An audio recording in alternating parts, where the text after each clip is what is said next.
It's time. In this corner, weighing in at 2 cubic tons of perpetual disappointment in every single party member in every single campaign, Earndil! Who are you playing, Earndil? I am playing Arnold Fleischman, and he is an aspiring witch hunter, but for now he's an interrogator, and he's stuck here. Excellent. And in this corner, we have weighing in at precisely 2 campaigns worth of sheer goblin energy, Speaker D! I'm Mecurion. I'm the High Elf. I make the rules. I have the money. And in this corner, we have Thurston Hillman as our GM, weighing in at Skull. Be very careful with your answer on that one. Hi, I'm Thursday on Call GM. I'm going to GM, and it's going to be GMing fun. I GM. Hooray! And in this corner, it's me, it's Odoroshi. Hi, everybody. I'm playing Zilyana. And in this corner, weighing in it, I forgot to Google how much a grizzly bear weighs before this started. Zoran! Were you trying to Google it how fat I am? What the fuck? This is a really, right? This has really set us up for toxic work environment. You're right, I'm sorry. This is the last episode. Oh no, we were really happy to have you here, but we decided to go another direction. You're right. I will excuse myself. Hope you guys have liked Zilyana so far. Yeah, rocks have fallen. I'm gonna have a heart attack. It's unrelated, it's just a statement. True. Everyone, welcome back to Warham's Fantasy. I hope you guys have enjoyed the episode so far. We had to take a quick little hiatus thing, but we're back. We're here, ready to continue the adventures that we have left off on. And Thurston, where did we leave off on? Oh, yeah, absolutely. So our intrepid band of chucklefucks have finally reached the imperial capital of Altdorf. They traveled along the coaching lines, reached Altdorf, where they found themselves dropped off at the open square of the Koningsplatz. There they had the briefest of moments to take in the city before a royal procession led by Emperor Karl Franz himself paraded through the streets. During the pomp, a street urchin managed to steal the luggage of one of the players' associates, Pandora Lost-Bucket, prompting a chase through the streets. During this chase, Zilyana and Barin were the Olympic athletes who kept pace, while Mecurion and Arnold quickly found themselves lagging behind. During this, Zilyana and Barin managed to apprehend the youth. Zilyana let the boy go, but Mecurion and Arnold found themselves approached by a group of mysterious individuals who were trying to get some kind of countersign thing going. And after Earndil rolled a fucking natural 1, he guessed the countersign that totally had no reason to know, and found that these mysterious individuals were sent to meet him. At that point, these mysterious individuals ran off, but before they did, they said that they would meet Arno at the Boatman Inn. Conveniently, Zilyana and Barin ran into one of Barin's old friends, Yusuf, who also wanted to share a pint with them that evening at the Boatman Inn, so everything seemed to point to that inn. But before they went there, our PCs headed to the island of Toteninsel, where they met with the barristers of Sturmen and Lichtwald, who indicated that they could not proceed forward on the case of the Stackwall mine without having a judge hear the case, but all the judges were backed up. So they suggested that a sneaky way to get around that was to use a temporary judge, such as the one who would be appointed in the town of Bogenhafen for their upcoming Schaffenfest festival. Along with that, the players also met with a old man by the name of Reynold Verstand, who was serving a woman who he only referred to as the dragon, and helped him find his lady's cat, Tsarevich Tchaikatsky, which was just very important that you all remember that. Finally, they made their way to the Boatman Inn, where they enjoyed a bit of time with Yosef before a group of noble toffs showed up and had their bodyguards hold the doors closed while these two nobles decided to harass the commoner populace. Getting a bit of attention from these nobles, the two proceeded to accost the PCs, particularly Barin, Zilyana, and Yosef, and Pandora, and this culminated in one of them vomiting up some brandy on Zilyana. Zilyana didn't take to that too well. Things grew more and more heated until a fellow by the name of Max stepped in, someone who is renowned in the area of being a bit of a protagonist, someone who likes to start fights and get involved in fights. And after Max attempted to take a swing at Zilyana, Mecurion had stepped up to get involved in the entire situation. And with all of this going on, Max had put up his fists, kind of got into that like Street Fighter, Mortal Kombat pre-fight motion and said, "All right, let's see how it goes." Now, the thing that Max did not account for, as we jump right back into where we left off, is that he is confronted by two elves, and elves in this game are notoriously broken and have stupid high initiative. So, Zilyana, we are starting with you. We are much like we put you in the spotlight for today's intro. We're putting you in the spotlight for the opening of today's session. This fellow has taken a swing at you. Mecurion has come up in an attempt to dissuade him. The fight music is going. He seems like he's ready for a bit of rough and tumble. What are you doing? Everyone in the Boatman Inn is kind of getting involved. Everyone's sort of like looking. You can see that the bodyguards at the doors have already sort of taken steps forward. You've got the tone to set. What are you doing? All right. Well, I'm a woman of honor. I'm not gonna draw steel on this guy. So I'm just gonna clock him. Yeah, I think I'm just gonna clock him. Okay. So you are wanting to make an unarmed attack. So what we're gonna do here, I'm gonna make this nice and easy. I have added to your trappings the unarmed option, which I'll just remove your hand weapon and equip you with the unarmed option. So you will now see that in your list of fighting combat things. You can target Mr. Ernst. Don't forget to do that, and then you can take a swing. All right, let's get his ass. Absolutely. Fumbling. There's an arrow in Bopping. Error in my macro.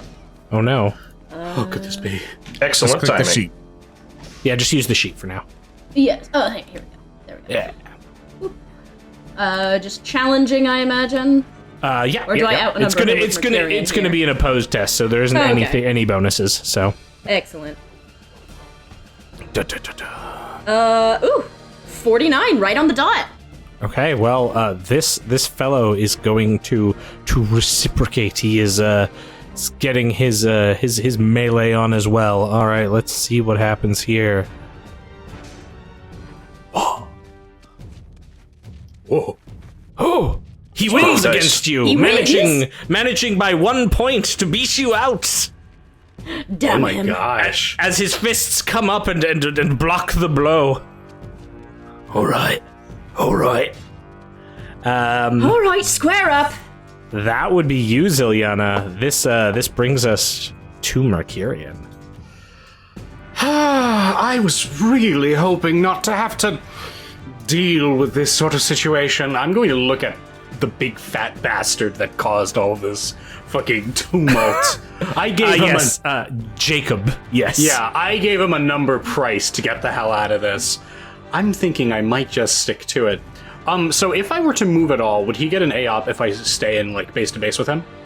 If you move away from his engagement range and he wants to take it, he will get one. Yes. Okay. He will attack of opportunity I will with not, his fists. I will not do such a thing. Okay. Instead, I am just going to casually sort of move around just to behind him. Okay. And I'm seeing that this situation is drastically spiraling out of hand. I am actually going to unfurl my foil. I have far less honor than Zilyana. Okay. And I'm not Here going to we hit him go. with it. I'm going to hold my action, but I'm going to just slightly poke it into his back. I'm just going to say, choose your next action with exceptional care, deadbeat. Please, for me? Would I be able to make an intimidate of some kind? That sounds absolutely fair. Yeah, totally. You can target him, and so you're wanting to make an intimidation test against this to try to like coerce or frighten him. It's generally opposed by the cool skill. So yeah, you can. All right. Would you say that I have an advantage for having previously dodged his attack last session? I mean, he was like, you stepped in the way of his punch. He wasn't directly punching you. I forgot. Yeah. Okay, once again, I put myself in the line of fire. Yeah. I mean, I get an advantage. I listened to the end of last session recently, sir. Smart. I'm sorry. You've evaded my gaslighting. All right, I know. nevertheless, here we Trap go. card failed. Let's roll. That is going to be a 14, so 2 degrees of success. Okay, so he is going to attempt to oppose it with his cool.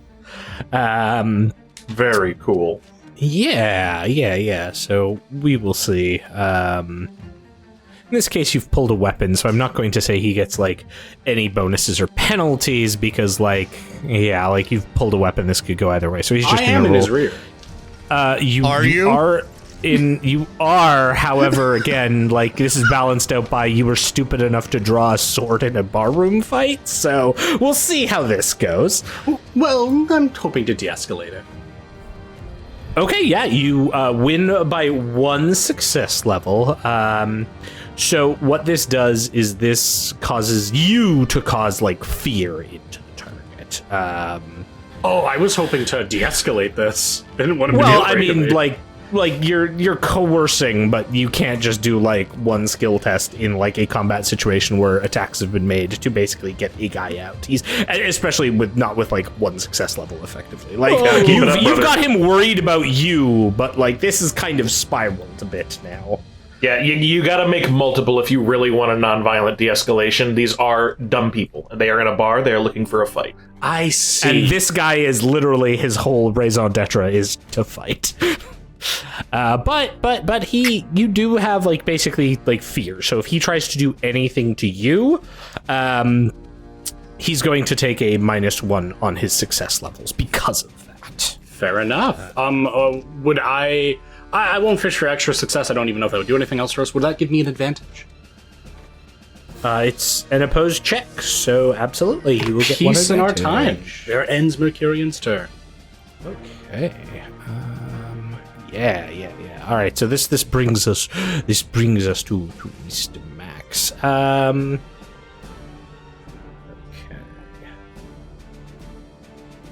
Let's see what he is going to be doing.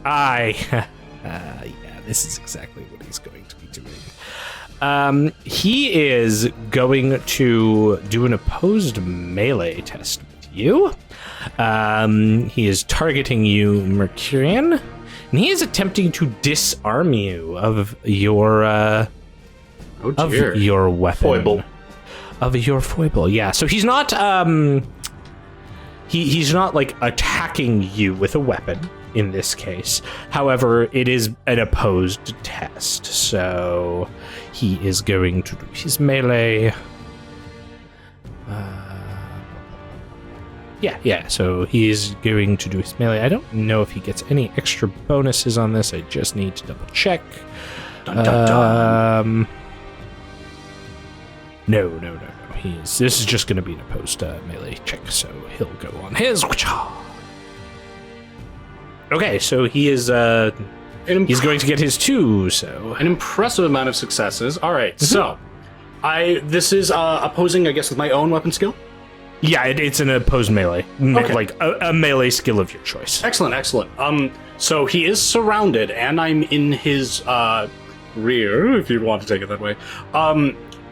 And he has fear on me. What are the bonuses that I'll be getting from this? So he's going to be down the 1 success level. Okay. This is not a like a general combat test. So he's not like trying to hit you. He's trying to disarm a weapon, which is not like he's not like trying to stab you or anything. He is very specifically going for a weapon.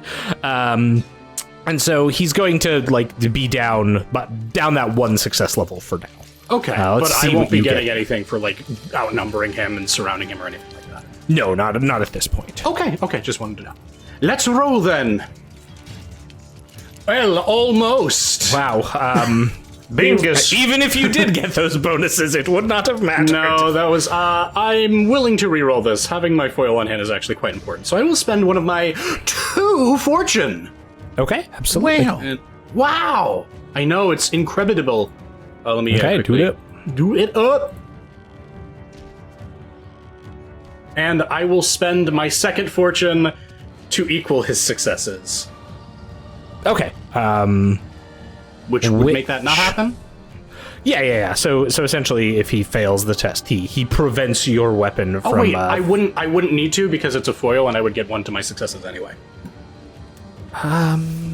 Yeah. I think so. I think that's how that works. So I still got 1 fortune. So I definitely coming after me, and I'm gonna move back, but I'm going to still keep him at sword point. That's very rude. Yeah, I'll double check on the foil thing because I don't know if that like specifies like for attack rolls or whatnot. But yeah, cool. Fair enough. Alrighty, so that is him. Yeah, we got these bodyguards now start to move up. It's 1 there, and as they're moving, they haven't quite drawn their weapons yet, but they are definitely like moving into whatever this whole situation is here. The proprietress of the inn kind of walks over and starts fidgeting under the counter. And like the 2 nobles start like pointing and laughing, both of them kind of back off a bit together, while still like pointing and laughing at this entire affair. Exciting. Yeah, we're gonna. Okay, cool. It's them. Barin, you are seeing all of this unfold. My dwarven friend, what are you going to be doing? I'm quickly looking over at the thing that's obviously transpiring. Looking at the noble, saying like, "All right." I gotta lean over to Zilyana, like, "Don't mess with the nobles. We don't want them. We don't want to cause you no trouble. Only 1 troublemaker's here. Let's try to get out of here alive. Right? Let's be the better dwarf." Right. Only a little violence. No violence. Okay, I need you to help me though. I have a plan. And I go, All right. and that means toss him in the water. Very good. All right, I understand. Like, just get him out of here and stop it right now. Real quick, just so you're aware, speaker, the foil, it's only +1 success level when you are attacking. So on opposed tests, you don't get it. Ah, I see. In that case, I would have spent my last fortune then. Yeah, cool. Okay. So that is him. Arno, you are up. I didn't even do my turn yet. Oh, sorry. Yeah, Sorry.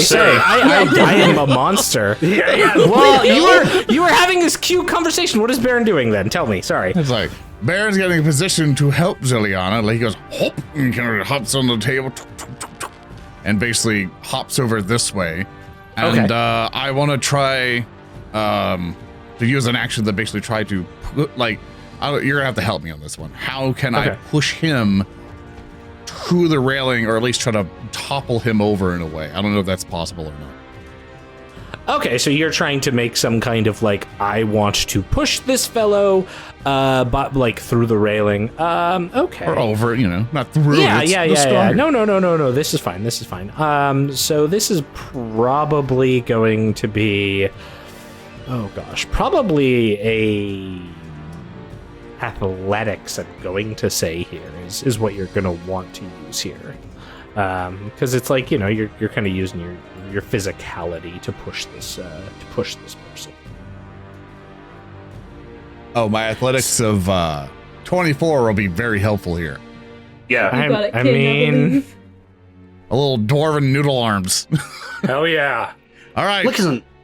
Built like a mountain. Yeah. Yeah. I'm also minus tiny 10, I guess, because I have a cold. yeah, because you are currently. It's going to auto calculate. So it's that, but worse. Yes. Yeah. Here I go. The anemic dwarf attempts to. Okay. I Now, got a you have- 39. Now, technically, this is an opposed test because he would have to oppose you with his athletics. So, this could still go your way. still go in your favor. Yeah, it could still work out. You could Prayer circle trim for the on. 99. Absolutely. No. Oh. He got The 9. He got a 9. Yes. Oh. Good. So like you come like dashing around and attempt to push this fellow. He holds his ground, like clearly surprised by the appearance of the dwarf attempting to rush him in. But like you start to have a coughing fit, Barin, because of the cold that you have. All right, you too. Okay. And the dukes are still up. Now my turn is over. Yeah, this has become a cluster. All right. Now Arno. Oh my gosh, what are you up to? Arno's seeing the 2 additional guards over there. Yep. Kind of moving into position. I'm going to move up as close as I can, which is... I don't know the amount exactly again, because it's a number that... It's 16 yards for a run, 8 yards for a walk. How far is that? So essentially, the map should be about... Right there, about... Yeah, absolutely. Can you move me there? Yeah. Thanks. I'm going to attempt a charm at the 2 guards to convince them to not waylay the rest of my companions and be like, Oh, okay. The other guy starting it. Yeah, absolutely. Give me a charm test and target All right. the nearest guard. Hey, just pointing out, we ain't started nothing yet. Focus on that guy. I'm gonna point at the, Max. Absolutely. Right. -10 because exhausted. Yeah, because you too have the common cold, my friend. Do I have any bonuses from talking to them previously and being amenable to them? It's going to impact their current attitude towards you. Yeah. Okay. Oh, 19. That's a 19. 19. Okay. 1. You are Nice. going. They're you say this, and the one guard kind of she sticks her hand out and pushes her companion back, and they kind of give a bit of wide berth to this situation. There we go. Okay. That's all I'm really gonna do. Arno's not gonna backstab or anything. I'm just trying to make it be good. The bodyguards won't. Those 2 at least won't get involved. Absolutely. All right, Zilyana, you are up. Voice of Reason really is OP. I'm gonna take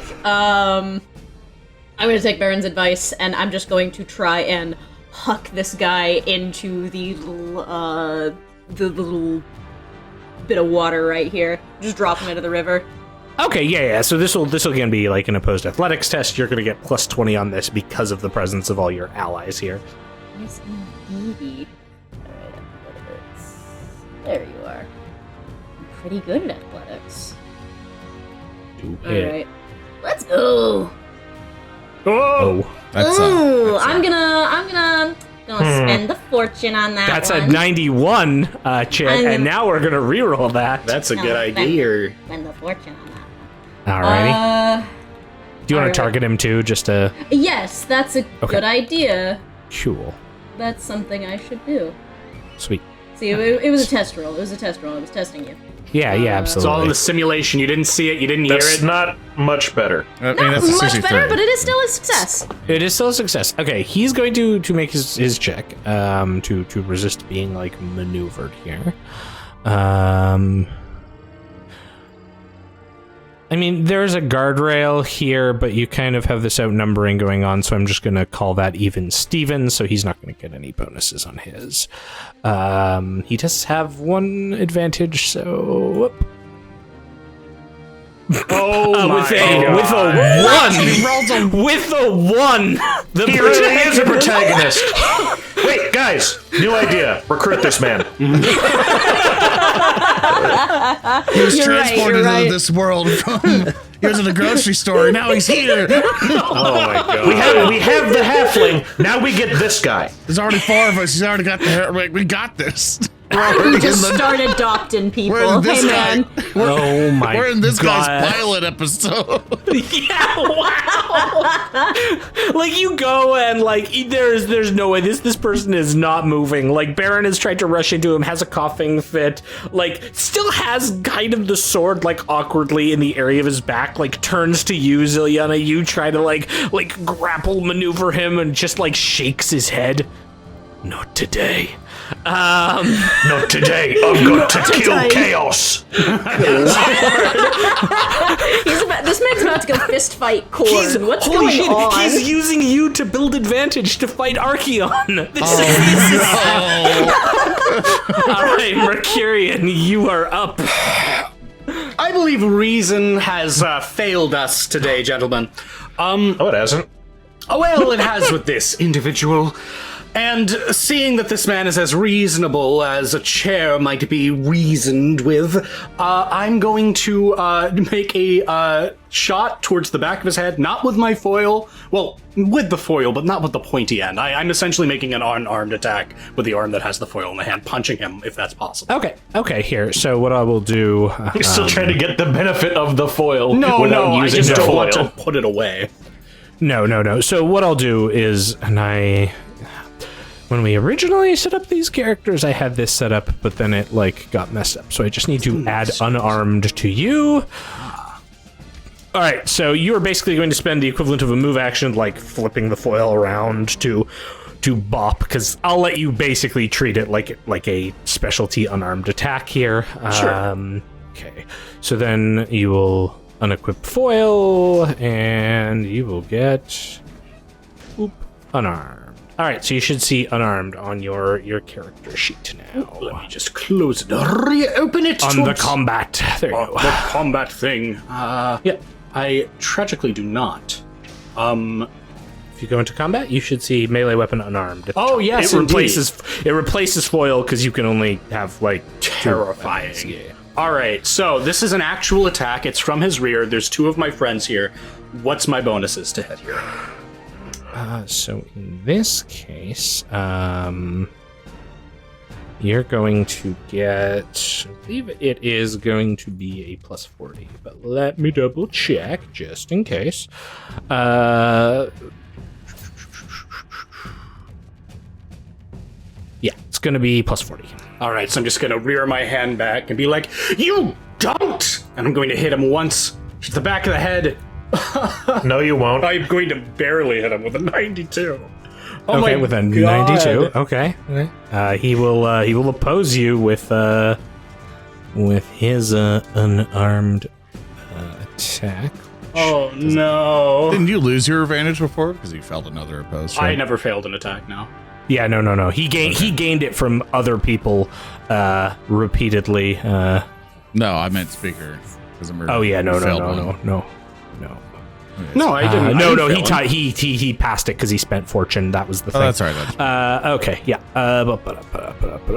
Okay, he doesn't take any penalties, so boop. Tragic. Yeah, he will succeed. So you will lose all your advantage. Nice. and he will Love gain to see one. it. Okay. Just for reference, he has relatively average stats. Like I rolled the slight bonuses he's got from advantage let him stay into this. Okay. And it just keeps going up. Most unfortunate. Yeah. All right. Well, it's his go. Let's see what I want to do here. Oh Lord. See, he is outnumbered, but that is just a bonus that you'll get. Like he's I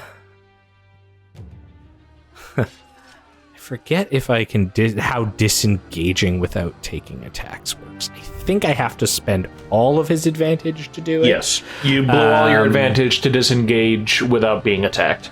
Yeah. I think there's like a talent you can get later that lets you like, oh, you don't have to worry too much about this.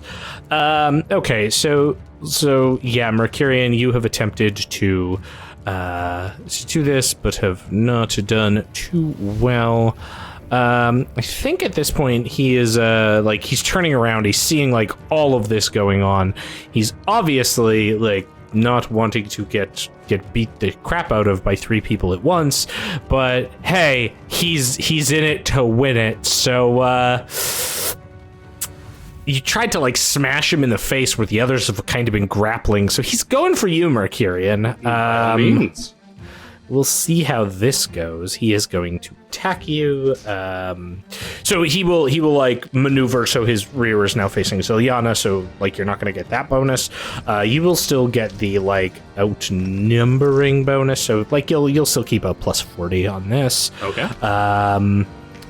And yeah, he is going to attack you with his unarmed Attack. See, this is the time when he's going to roll bad. Oh, probably. Here comes the 1. Yeah, there it is. 94. Absolutely. Pretty bad. Excellent. We love to see it. So you may defend yourself, Mecurion, however you choose. I will bravely defend myself, indeed. Absolutely. Let's go. +2, Yeah, I absolutely. will win by a significant amount. Yeah, so he goes and tries to like throw some haymakers at you. So he will lose his advantage. Clearly, you've never faced a participant of the Safri martial arts. I'm not one of them, but I'm telling him anyway. And like kind of like he's trying, but like Zilyana and Barin are there, and they're kind of like tossing him up. It's like everyone is punching the Stay Puft Marshmallow Man. Everyone's hitting each other. It's going. We're fighting with fucking sock and boppers. What are those things called? Those big, like, balloon... Sock and No, that was it. Yes! You got it right. These two are coming in to like get involved. They don't have weapons out, but these 2 bodyguards have like rushed in now behind you, Barin and Mecurion, to almost like even out the fighting odds here. Effectively just removing like outnumbering advantages here. As the 2 bodyguards rush in, you can hear some more like shuffling under the desk of the proprietress by the sort of bar, the northeast.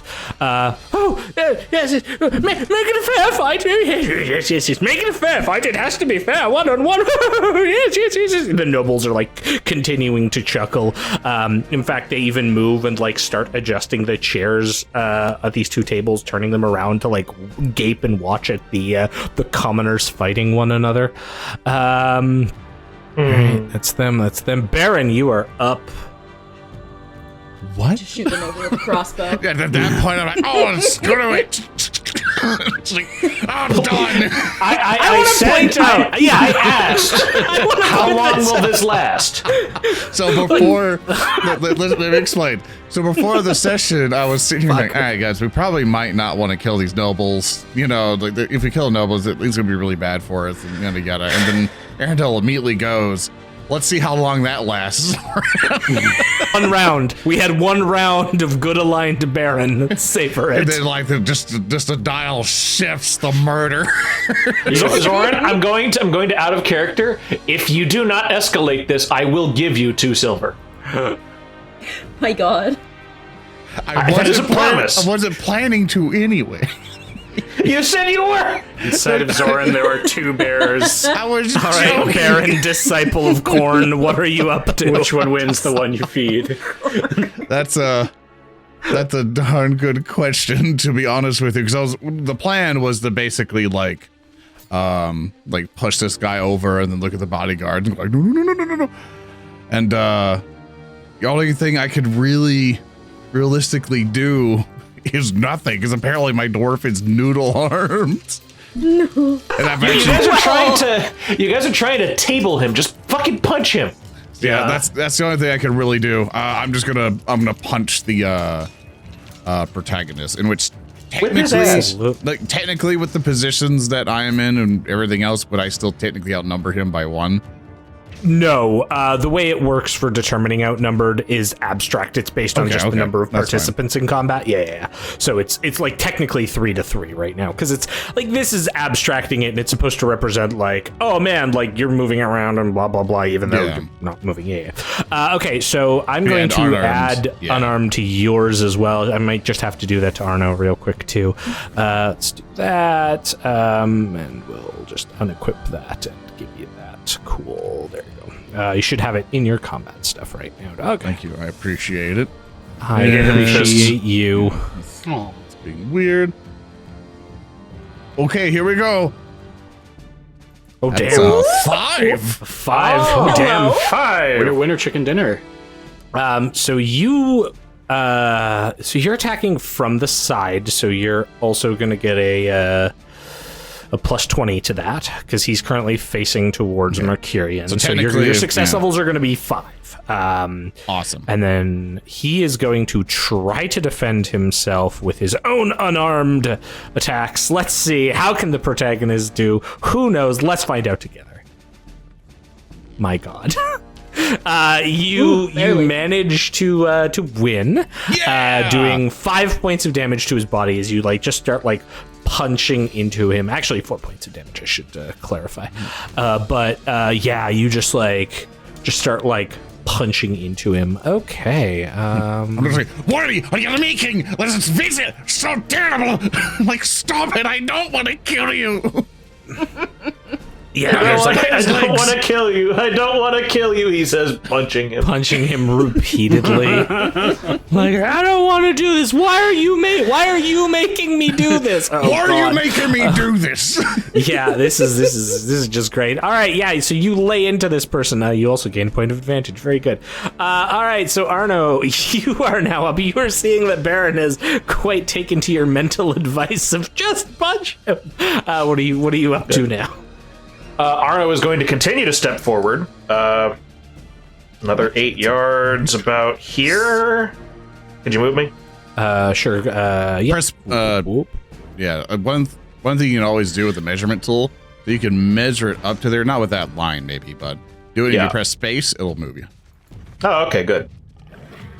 And now I'm going to target this idiot. And I'm going to tell these two idiots to say, hey! He picked a fight with us, not the other way around. Back off. That's a charm, not an intimidate.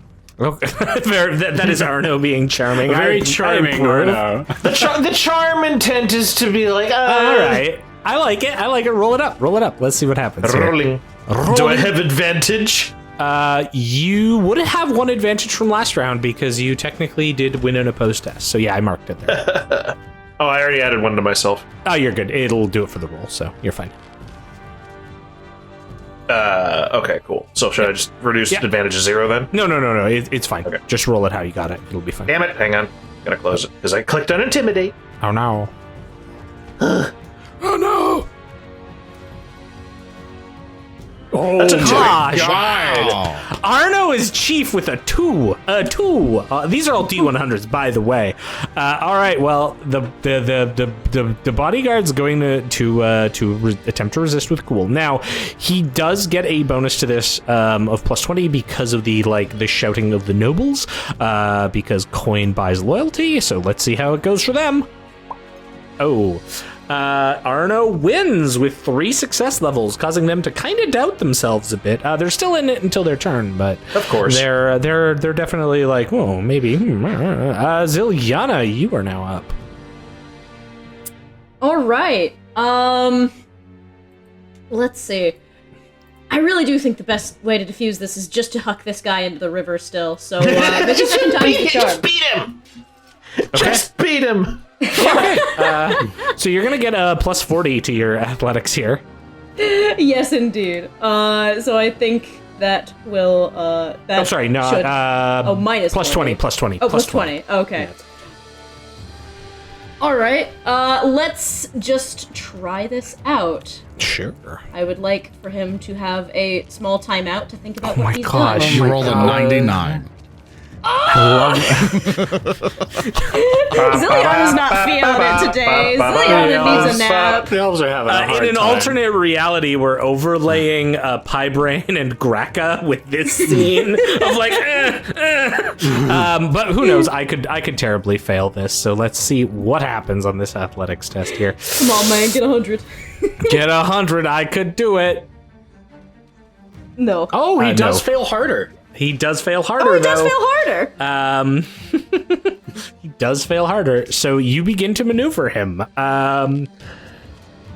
You're basically going to have him like over the edge.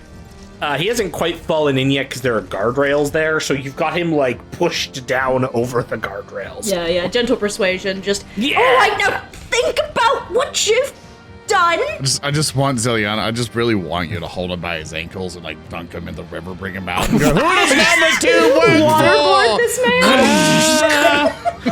Why are Remember, you making folks, me do this? we got good aligned Barin for 1 round. Mecurion, here you Do I go. get a point of advantage? Yeah, absolutely. You wanna Excellent. thingy. Now, What Thurston is failing to tell us is that attacking him with the river is a lethal attack because it's poison. Yeah, exactly.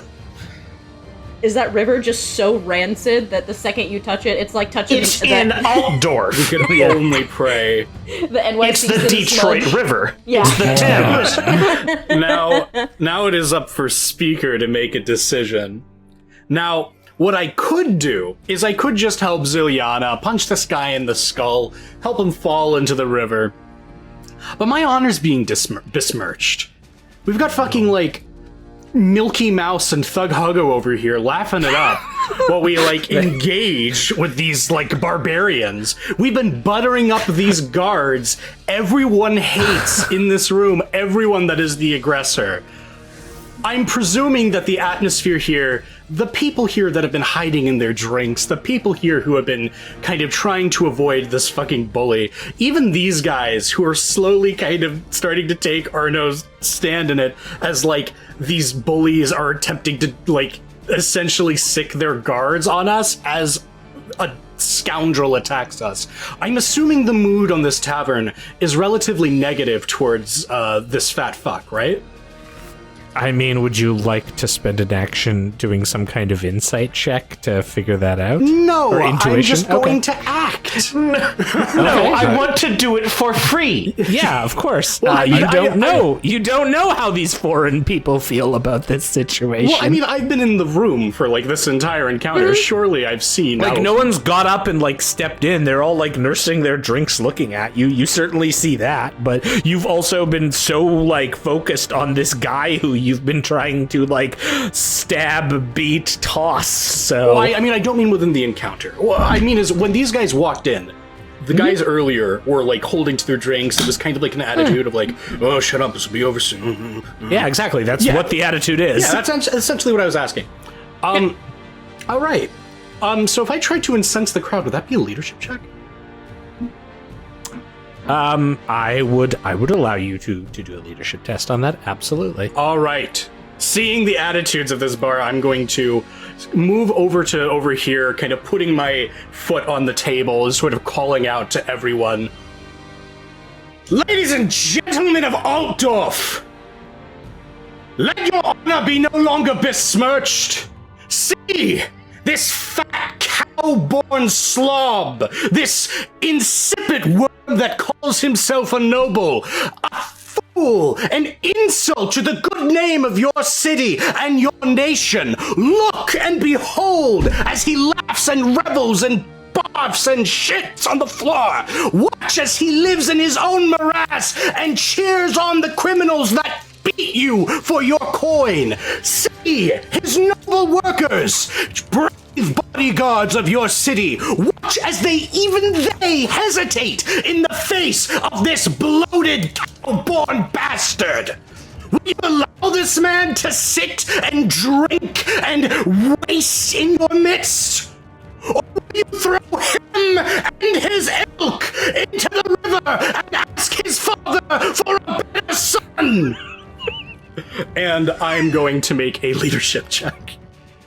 Just want you to know, like, you know that scene or whatever, that the guys are constantly sweating buckets. That's when Baron's like, oh no, he didn't. Oh no, why did he have to do this? We're not gonna leave this tavern alive. Now would it really be a Warham session if I didn't make things go out of control? You know what? That's fair.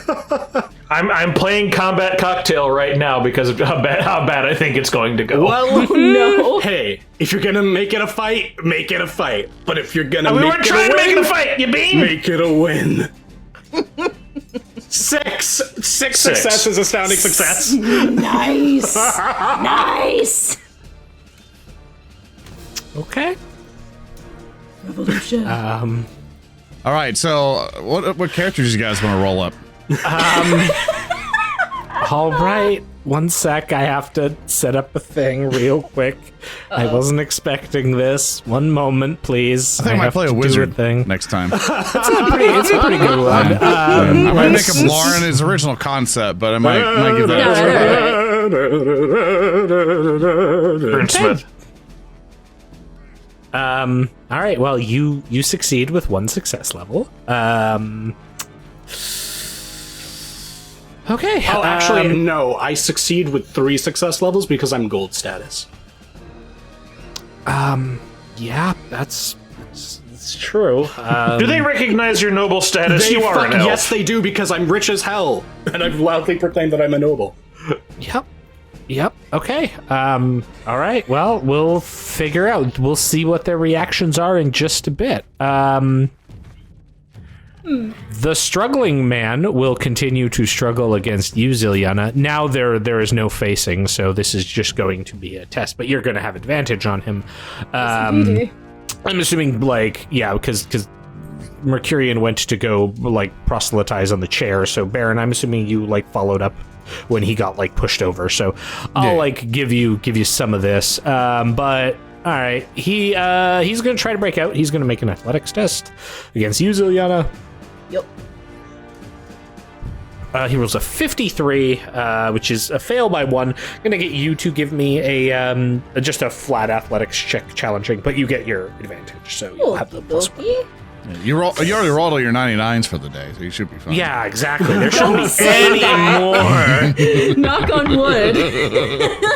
Well, remember, we rolled a bunch of 1s last See, there's time. your 5. There we go. Oh, shit! He's trying to struggle to get out, but can't. Zilyana, you've just got him absolutely pinned. Okay. Nope. More fighting. The bodyguards are now kind of turning and looking around. They're actually getting worried seeing people starting to stand up. They lower their hands towards their weapons. So do these two.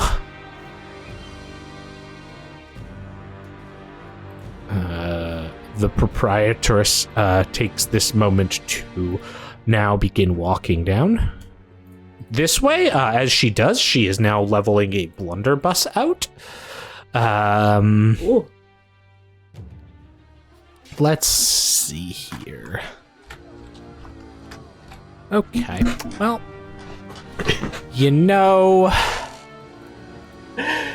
that was a thing that happened. Now I have to figure out what our lovely toffs are going to do. Because they're now put into a precarious situation of fearing for their lives, so that's cool. The nobles begin to look around. They begin sort of shifting this way. The fat one, Jacob, begins to shout, shouting down towards everyone and you people need to learn your places. Sit down. You have no idea what it's like to be us, to be nobles, to be the true people of the Empire. You see, we only do this because you make us do this. And he starts going into this awful just diatribe as he is shouting in almost sob crying. However, being as he is in this situation, he is going to use his leadership test to try to. Can I potentially resist to try to keep the crowd? No, because it's. Can I resist for the crowd? Yeah, no, you cannot resist the crowd. The crowd will resist on their own merits. All right. Would that be like a leadership tank? You know, I mean, Listen, man, we'll I got we'll one see. one high skill. I'm gonna use it.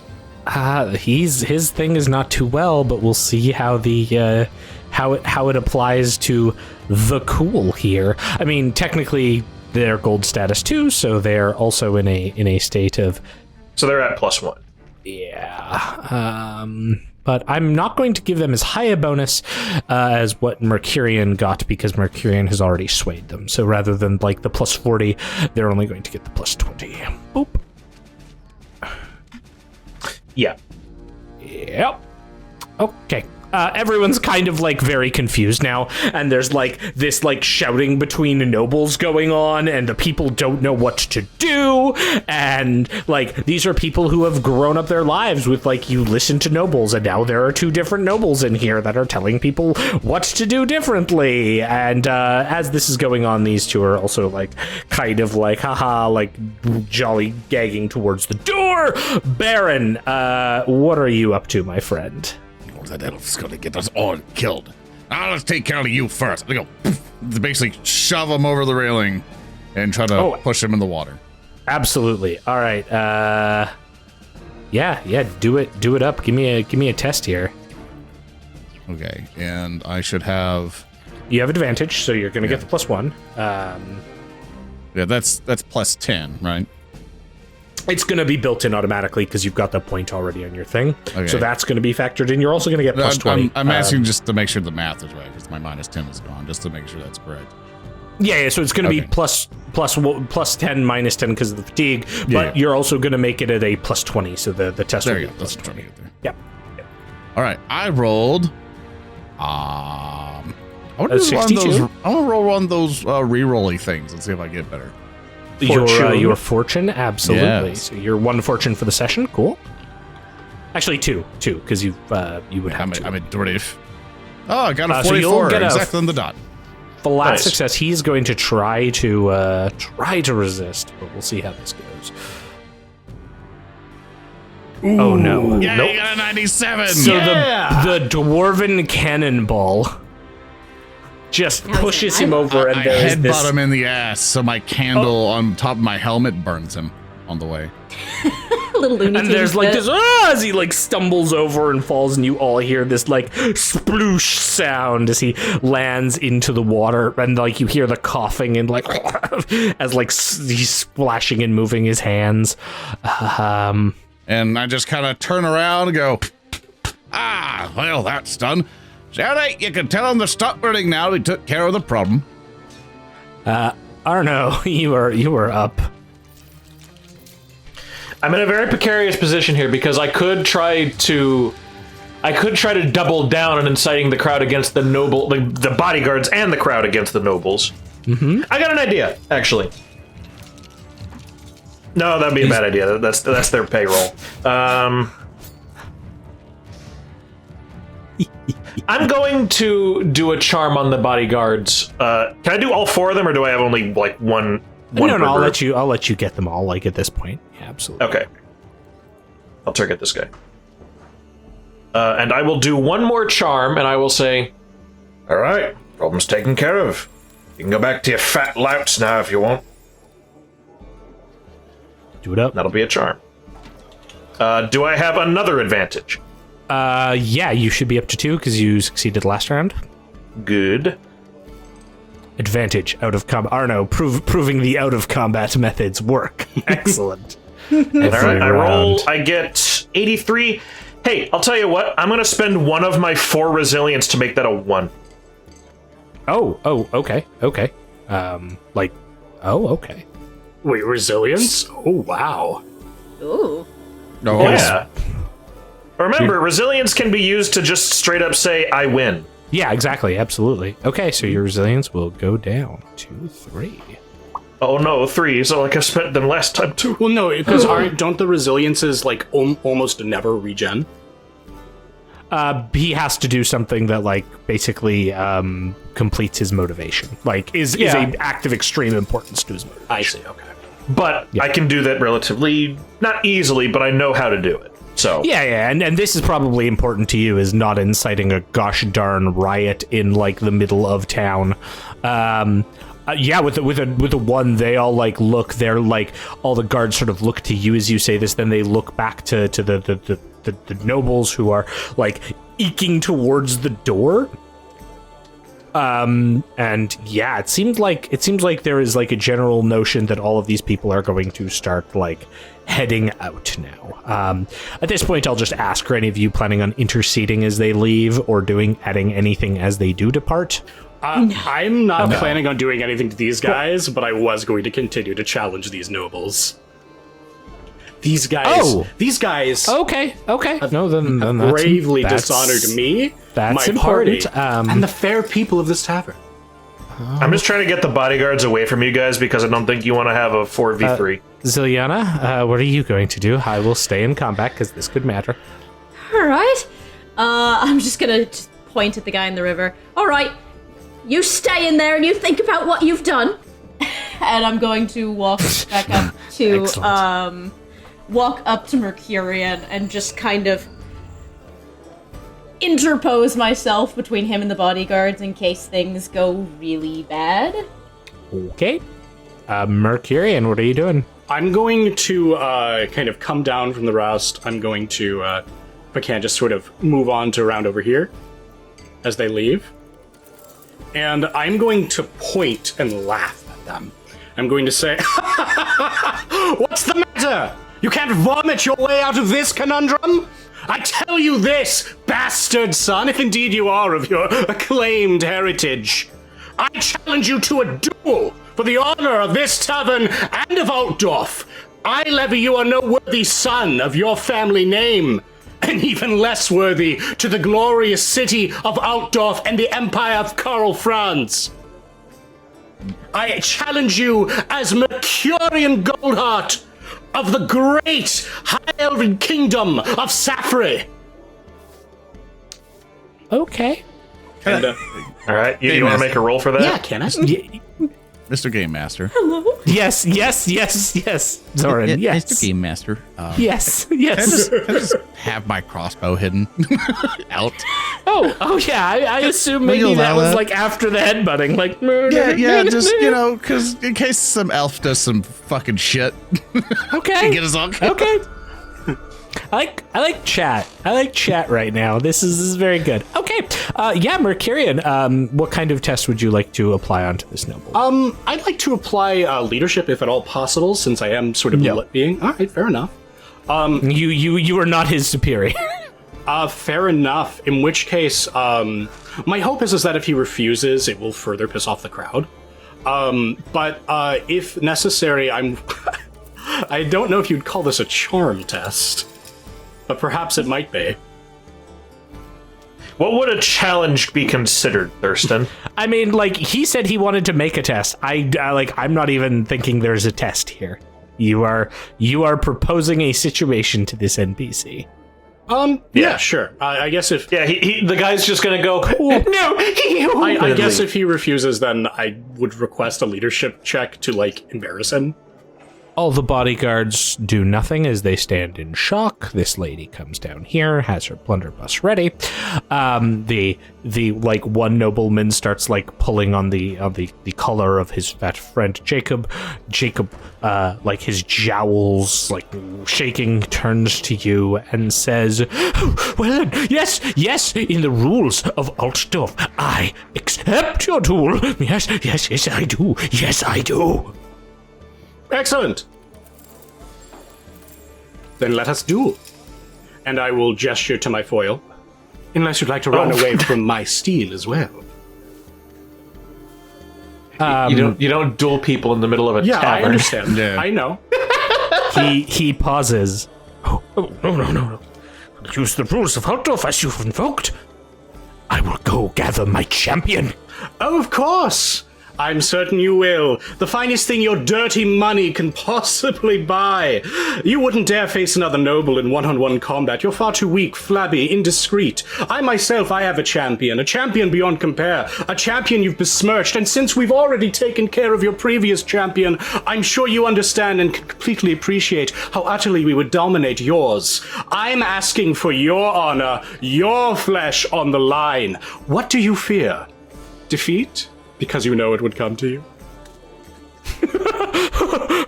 You speak words now, but wait till my champion. Come on, Gil. Let's see what great monster you can hide behind, coward.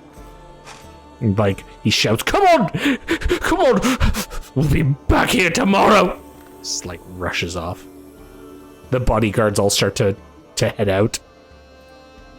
Arno's going to just give them all, well, you can't see his eyes, because he's looking at them, and he's just like, remember this. I want to remember this, They seem, like, quite concerned. Okay, let's get rid of them, let's get rid of these fellows, and we'll end combat. Yeah, they've left the boatman inn. And, like, this protagonist begins swimming off and disappears. Oh god, he's got places to be. Yeah, he he's got chaos guts like punched, heading. He has to kill chaos. All of chaos. Just all of it, yeah, in general. The protag became the antagonist. It's true. Slithered through. New cops. After that, Yusuf, Barin starts walking up towards the group. Oh, well, that was a choice. I need a bath. Yes, you do. Arno's going to start wiping some of the vomit off Zilyana's shoulder. Thank you, Arno. Right, I'm gonna go. Can we get a room? Have you got Barin, baths, ma'am? I look at the lady with the blunderbuss. She is now like Barin. putting the blunderbuss down. Barin wants something. Yes, Barin. Barin wants to walk over to the patroness, and he'll kind of come over to the sound, and he'll do a very deep, a very sorrowful like bow, and he's like, "Come on, now get bowed with me, come on," and he'll kind of like apologetic, like, and he's like, "I apologize for the rowdiness that me and my friends have caused, and we would like to offer apologies for the disturbances of your fine establishment tonight."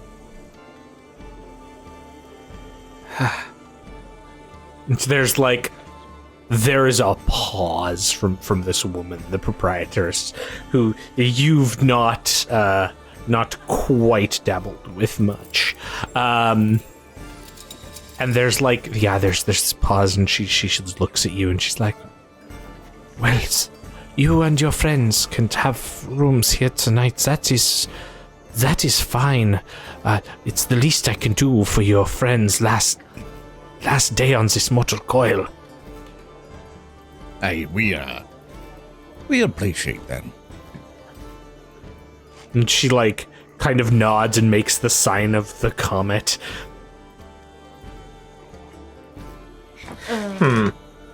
Right.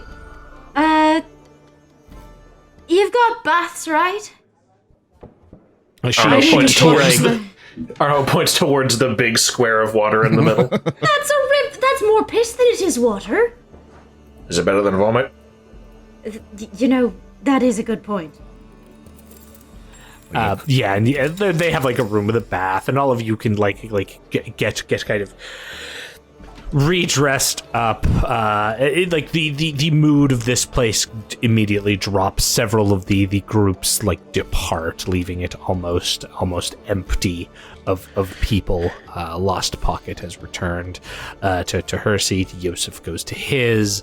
The proprietress has kind of gone back up. Again, it's very, very few people are living here now. What a bloody waste of time. And we'll cut forward to Zilyana has had a fine bath, and like is cleaned up. Barin and Nugget are there, and you're all sort of back at the table now, having the sort of absolute late night discussion. Mecurion, want to join us? Yeah, real quick, I overheard the last night on Earth. I think I'd like to have a word with the proprietress, though. Yeah, absolutely. Yes. As He leaps. Yeah, jump. as Mecurion is going over, only Mecurion. Yes. Before you talk to that lady, we need to have a discussion after you see your final words to her. Oh, of course, my final words. Yes, I appreciate your confidence. Barin will nod and just take a swig. Wait, no, hold on, not his final words, no. He's not going there to die. And if they're calling on champions, then I can fight in your stead. Listen, if he's calling on some big thug or something or other, I don't want you getting in that ring. Yosef has said nothing and is just like looking somewhat dejectedly at his mug. Yosef, whatever's the matter? Well, I'm worried about you, friend. That fellow Jacob, he's a noble, but he has connections to Ludwig Schwarzhelm. Who? Lord Reichland, if you got it. I'll do it. Heraldry? Would you let it? Yeah, sure. Okay. Alright, I'll give it a shot then. I got Harold. Damn, I ain't got no advantages. Oh, but I still pass. 8. Yeah. 4 successes for me. Oh yeah, the name Ludwig Schwarzhelm makes a lot of sense. He is known as the Emperor's Champion or the Emperor's Sword of Justice. Is thought to be one of the personal bodyguards of Karl Franz and the bearer of his personal standard. It is often considered in the Empire that between him and Kurt Helborg, they are the two most combat-oriented and skilled nobles in the Empire. Huh. Kurt Helborg, where does he live?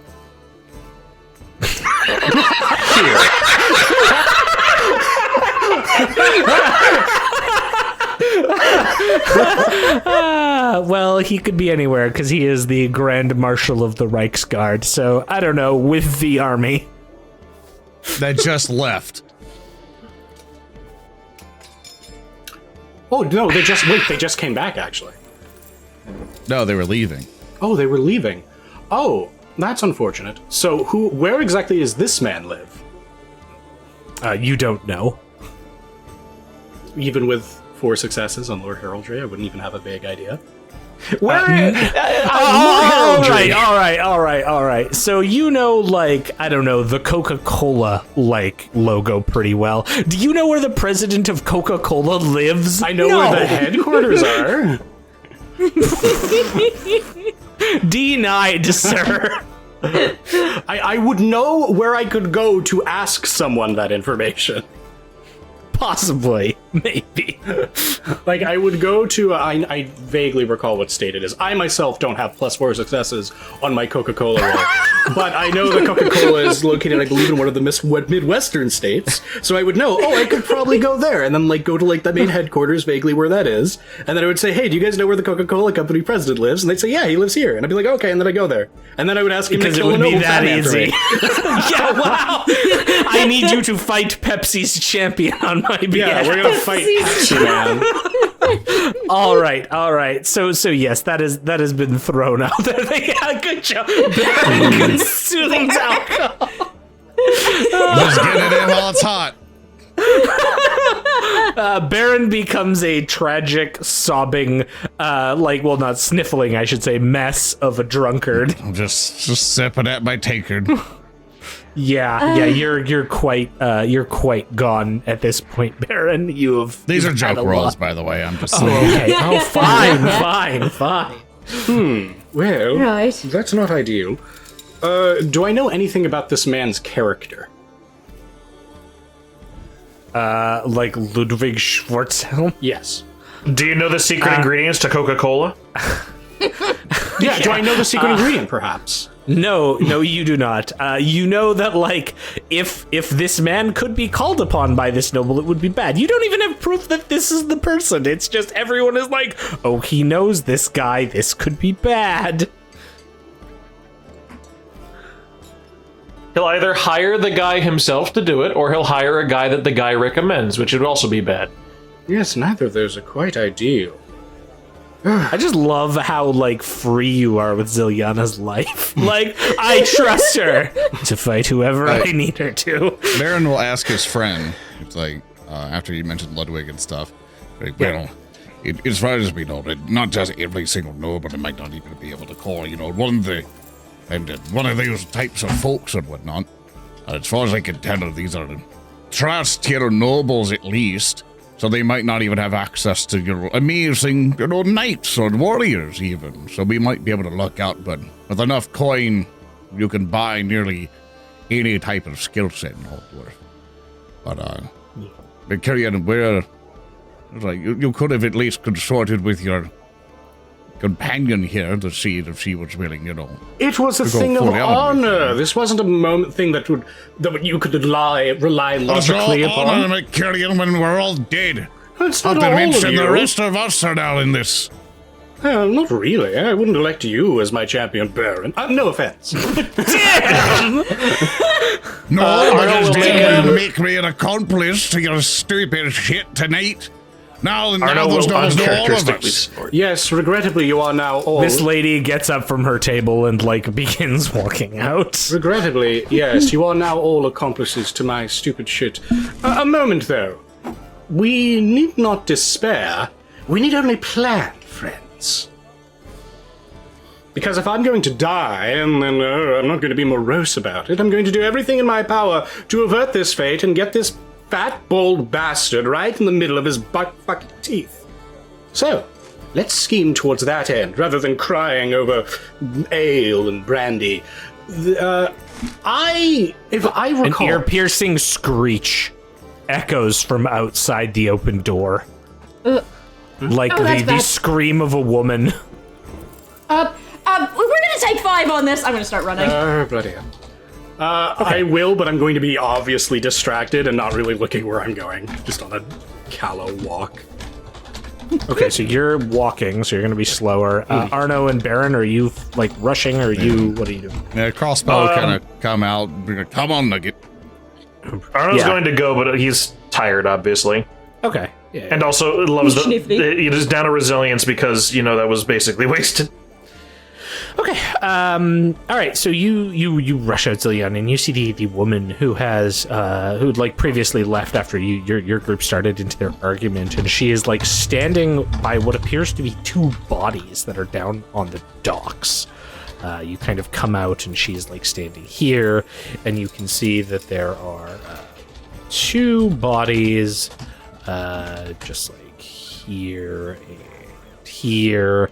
We don't have body tokens, but whatever. And she's standing over them, like screaming and kind of backing up from them as she has spotted them. Oh dear. All right. I'm definitely rushing up at this point. Yeah, Nuggets, like Let's coming examine by and, these like, bodies. and like padding on by. Yeah, absolutely. All right, so it appears like on immediate inspection, one of them is face down and has a crossbow bolt in his back. The other one Barin. has a crossbow bolt coming out of their throat. Well, neither of these are Mecurion, so it probably wasn't. Yeah, if you look over and Hides they're both crossbow. me. And like, yeah, so Barin and Zilyana, you are the kind of the first 2 to arrive as like Arno is coming up. So you're starting taking a look into this. But Arno, as you approach from further back, and Zilyana's been like inspecting some of these bodies, you immediately recognize the 2 figures as the ones from the Königsplatz earlier in the day. The 2 who you had like previously had an encounter with and done the even the sign sign. counter sign. Yes. Can Arno's mind is working like at a mile a minute here, so he's going to do a perception to look around.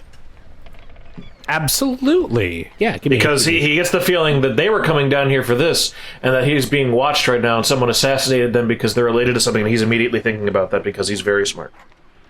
Yeah. Extremely smart perception, if I can, right? Do it up. Yeah, plus 20. Uh-huh. So that's just a 10. You're all yeah, it'll go down because of the fatigue you have. Yeah, you have the common cold right now. Yeah, that's what's messing you up. Schneefly.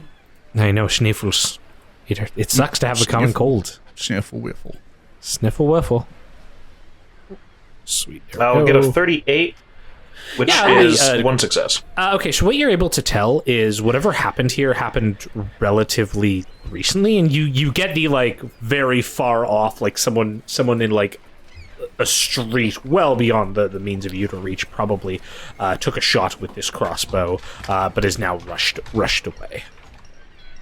But you can see that they'd clearly been watching the situation probably long enough, but then this woman had sort of walked into things. So I don't see anyone fleeing the scene. You see like the tail end, like someone like super far away that is now like sort of like walked off. So very likely someone from a far distance took these crossbow shots, put these two people down, and has now sort of like disappeared into the night. Do I see which where specifically, or is it just like a vague direction? Like to the south, basically. Just like, Okay. Essentially they were clearly in a setup position, and then they have now like walked off and disappeared. Okay. And these two they just died, or they're...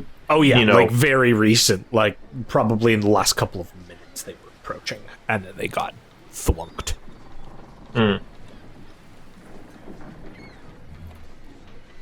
Huh. I can't think of anything off the top of my head what I would want to do with this. Okay. Zilyana or Barin, either of you doing anything else as you've seen these bodies? And like the woman is like, oh, this is terrible, this is. I feel Zilyana would be best appropriate to console the lady instead of me. Oh yeah, all my win. fellowship 27. Yeah. I'm gonna. Yeah, just put a Barin's hand on her- fellowship 13. Well, yeah, there we go. I have fellowship. Fuck you. Now talk to the lady. All right, yeah, I put a hand on this woman's shoulder. There, it's all right. We're gonna find the guy that did this. Do you know who either of these people are? No, I've never seen them before in my life. Right.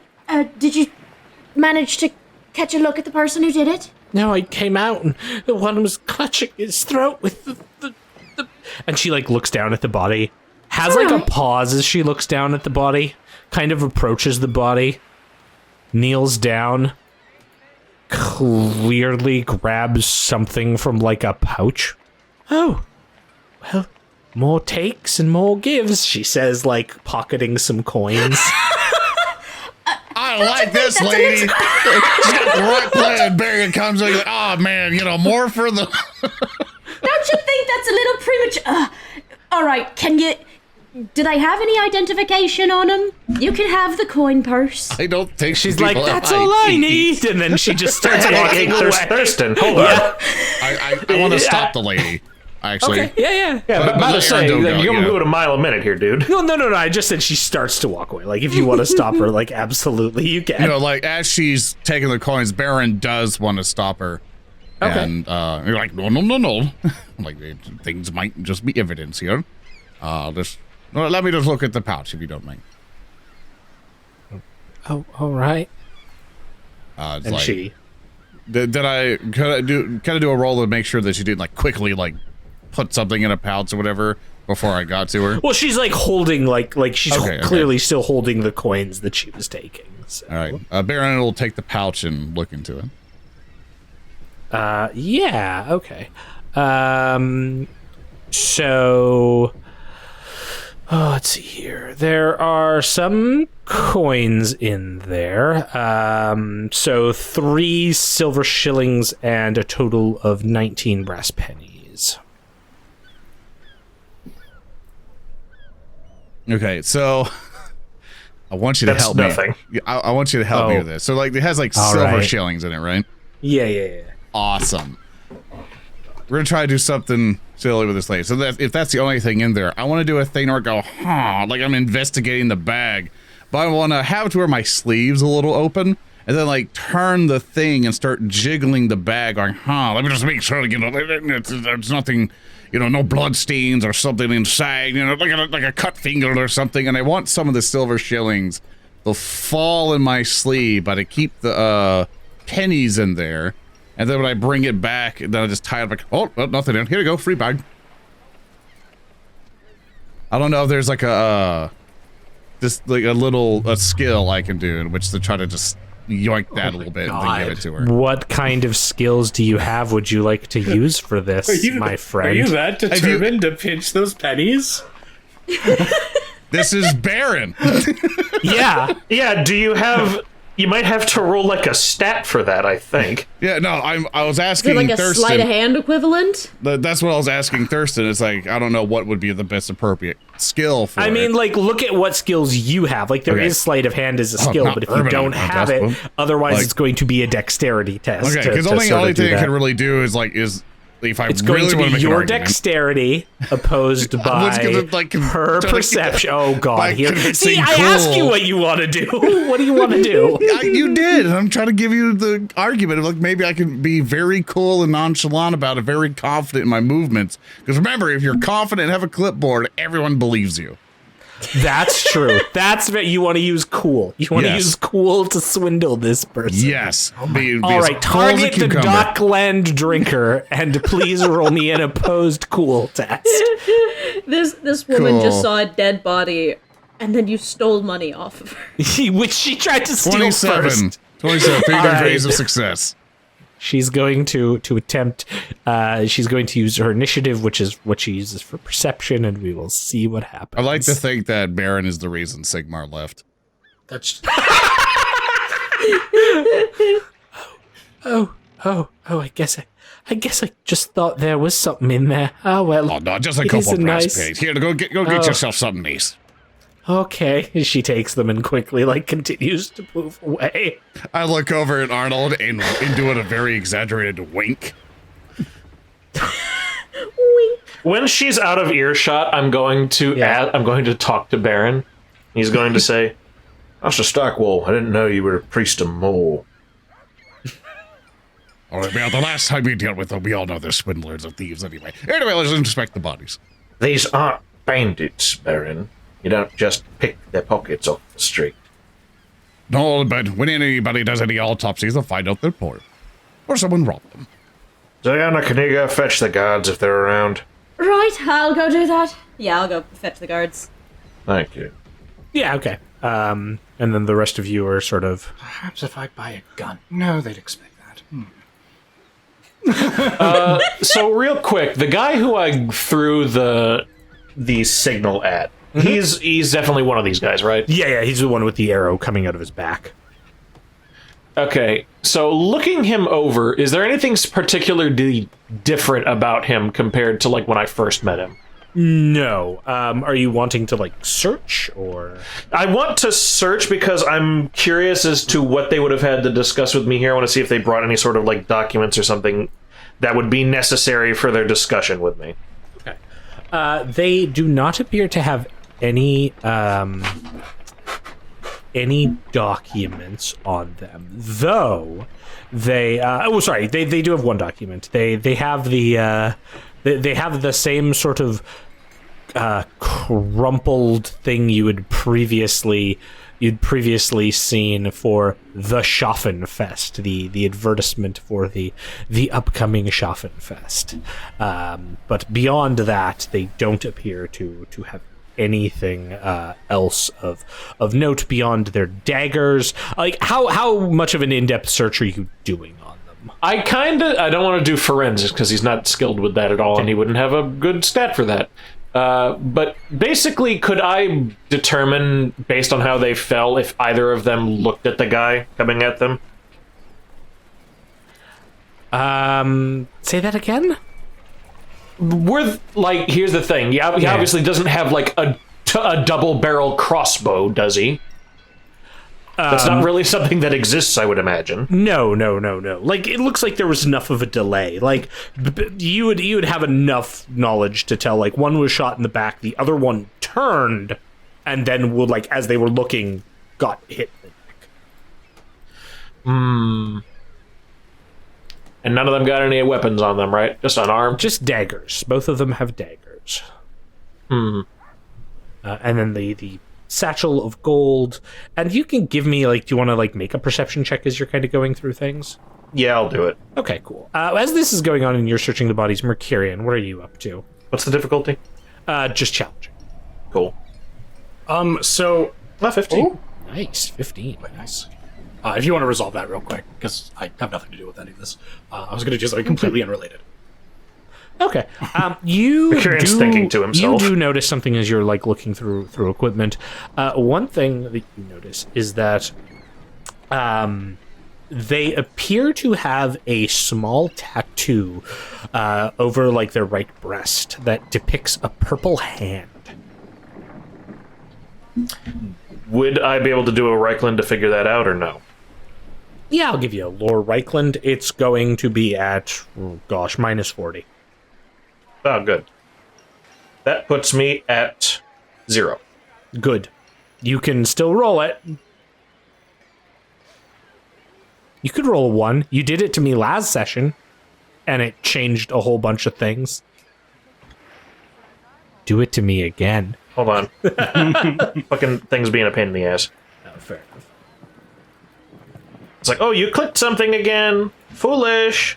Get wrecked. I saw the 0 and I was real worried there for a second. Sadly, no. It still says marginal success. I don't think it's meant for like going back in time. But yeah, you are not familiar. But like Nugget comes up and makes like a disappointed sound. Zilyana, you meanwhile find a guard who is sort of like sauntering up and down like with a comrade, and they look at you, kind of having their halberds raised. And it's like, yes, ma'am. Right, there seems to have been an incident at the bar. We've got 2 bodies, crossbows, right outside.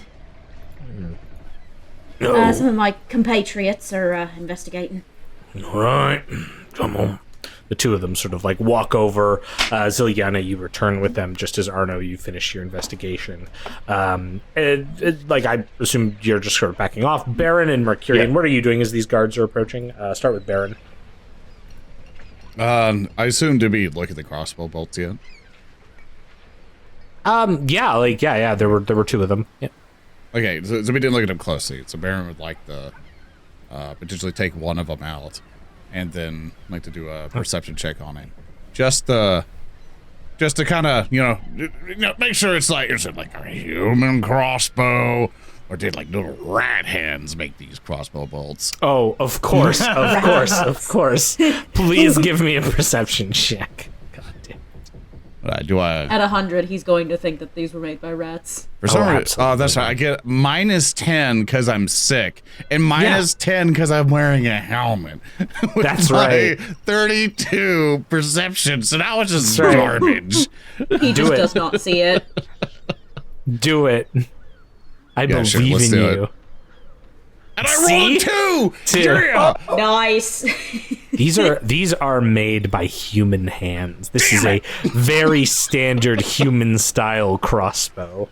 Are they Ungak? They do not represent the theoretical crossbows that would be utilized by rat figures that are clearly figments of your imagination. So-called rats. I'm not figments of my imagination. They took me mine! Since you picked them All up. right. The guard has approached. Mecurion, what are you doing as the guards have approached? Okay, so I understand that there is a lot of intrigue about these 2 dead bodies, and they're probably really important to this module. But I apparently have to fight the single greatest duelist in all of the Empire tomorrow. So I'm sort of still thinking about how to deal with that, and I'm coming up with some cunning plans. The first one is Nugget is listening to you. yeah. Baron's looking at you going, he said 2 words next to each other. Just one of them. Mecurion rat confirmed. Yeah, Nugget sees Barin going like incensed with rage over the bolt and just walks away and goes to Mecurion. He's like, what do you have for me? Nugget, I'm glad you're here. Yes, I'm here to rub a duck at you. And I'm going to be pacing around, talking at him. I'm going to be working through, could I make some lore heraldry checks to try to understand the history or perhaps like the, any understanding of the family, and their relation to other people in the family of the noble guy I've just fucked up? If he has any shitty brothers, anything like that? No, that's a bit of a stretch for like heraldry in this case. I figured it would be vaguely lore nobility in a way, but maybe that's a different skill. I think it is. In that case, here's what I'm going to do. I am going to, we know where, that noble woman is, right? The dragon.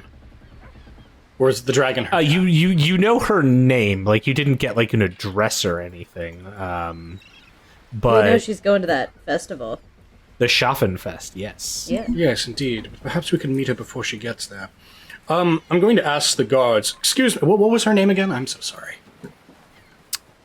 Yeah, so... 1 sec. Just gonna pull this up to get the names, because names are important. Yes. Lady Kirsten Gottlieb. Yes. Excuse me, gentlemen. Would you happen to know the address of one Lady Kirsten Gottlieb? You're asking the guards who are investigating a corpse this? Well, presumably we've been pulling over it first. I mean, yeah, but they've now come up and seen the corpse. Like, I appreciate the mental image of, like, you are in your own world, and, like, these guards have come up, that is like, looking at this corpse. Yeah, you know what? Like, excuse me. Say that, yeah, that's what Mecurion would Gentlemen, do. do you know where I could go to a pizza hut? Excuse me, do you know where I could find Burger King? The real one. The Burger Queen. They just look at each other and are like, the first one's like, no, and the other, like, the other one, she just kind of, like, looks over at Zilyana and is like, do your friend have a bit too much to drink tonight? Because, no, I think my friend's still just riding a bit high off of some earlier excitement tonight. Right. Mecurion, what are you doing? Well, I'm going to need to call in some favors, since those dastardly bastard punks, you know, the one that had that crossbow. Yes, you recall. He had that crossbow hidden, and oh my goodness. Could it be that the killer of these two corpses was, that fat nobleman? You are the worst human being ever. I need you to realize how bad of a person you are. All right, sure, yeah. So you like I can just fucking imagine the like glint in your eyes as you like fucking do the power walk towards these guards. Your smile widening with each step as you've realized how to play this bullshit off. Okay, sure, yeah. Nugget is ashamed of Nugget's just like shakes his.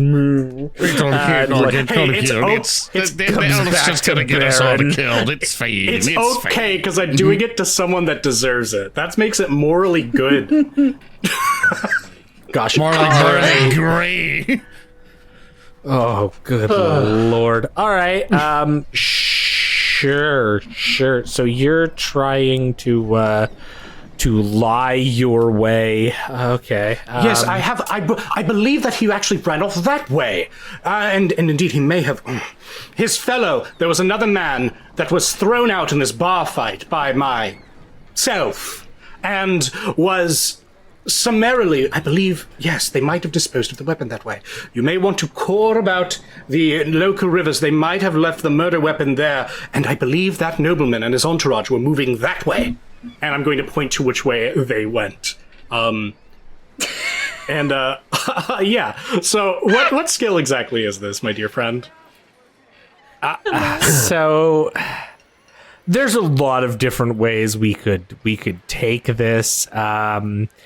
like this is some kind of deception, but like you're also just trying to, Perhaps a cool test? I don't know. Like, I guess, yeah, I'll let you do a cool test. Sure, why not? Sure thing. Okay. And I think we're gonna have a fun time with that. I'm hoping we do. Because I don't know what to expect 57. with this game anymore. 2 degrees of success from my noble heritage. Okay, 2 degrees of success. Let's see here. They are going to... As he's doing all this, Baron's just going behind a couple crates and just chilling out, just not being seen. Yeah, they're kind of like nodding and are like, yeah, and like taking down like notes and like, what was the name you said again? Yeah, he did say that fat ass did say his name quite many times, but it's been like 3 weeks since that session. Jacob. Jacob, what was his last name again? Jacob von Katzenreich. Yes, Jacob von Katzenreich. He'd brought himself and his entourage. I don't imagine they had much involvement in it. And yes, they had come in to harass the people in the tavern. They were bloodthirsty. They, in fact, vomited several times. I believe he was drunk. Could you believe it? And then they brought in one of their own protagonists, possibly a hired killer, in order to perhaps rob or even kill me. My name is Mecurion Trust Elf. I'm a noble visiting from across the pond, and I believe that somewhere among the midst, the brave people in the tavern were able to resist their cajoling. We were able to, at the very least, knock that man into the river, whereupon we saw a crossbow fall out of his pocket. And, on top of all of this, I challenged this man in good honor, and in his frustration, he ran away from me. And now you see, he's vented his rage, no doubt, on these poor, innocent people. Yes, this seems very clearly to be the only answer to this situation. They take down all of your information and depart, nodding and like, all right, we'll look into it. Oh, you're staying here, right? Oh, yes. Okay, well, we know where to find you then. Good. Thanks. And, like, they collect the bodies and, like, priests of Mora come. I'm gonna say we're gonna take our break here, because I know I need it. And then we'll come back to see what could possibly go wrong next. Oh, boy. BRB, friends. All right. Be right back, everybody. We'll be back in about Christ. 5-10-ish minutes. And we're back. Welcome back, everybody. Hello. Well, so where we left off, our players had come across some corpses outside the Boatman Inn. The two fellows who had met with Arno in the Königsplatz earlier in the day and had indicated some kind of arrangement. But now they've appeared dead with crossbow bolts in them. And so with that, Mecurion has impressed upon the guards that their murderer may in fact be the man he is scheduled to duel on the morrow, one fellow by the name of Jacob von Katzenreich. But with all of that said and done, the guards have gone off to investigate, leaving our players at the Boatman Inn. Joseph takes his adieu and goes back to his boat, the Barabelli, still, offering to take the players on to Bogenhafen should they wish to travel there. But finally, our players, after a very eventful day, get a moment to actually enjoy some rest. So, real quick, well, I'm going to need some tests from some people. Primarily, I am going to, I'm looking at Arno and Barin. I would like for both of you to give me a toughness test at +20. Oh, okay. Well, +20, okay. That's easy. Yeah. I rolled a 98. I rolled a 39. I want to roll that. Can I re-roll that? Barin is about to get the flu. Barin, The fluke. let's see here. Mr. Reroll. Barin, do you have Reroll. another? Do you have another? Yes, You do. I- You do. Yeah. Oop. Okay, do it up.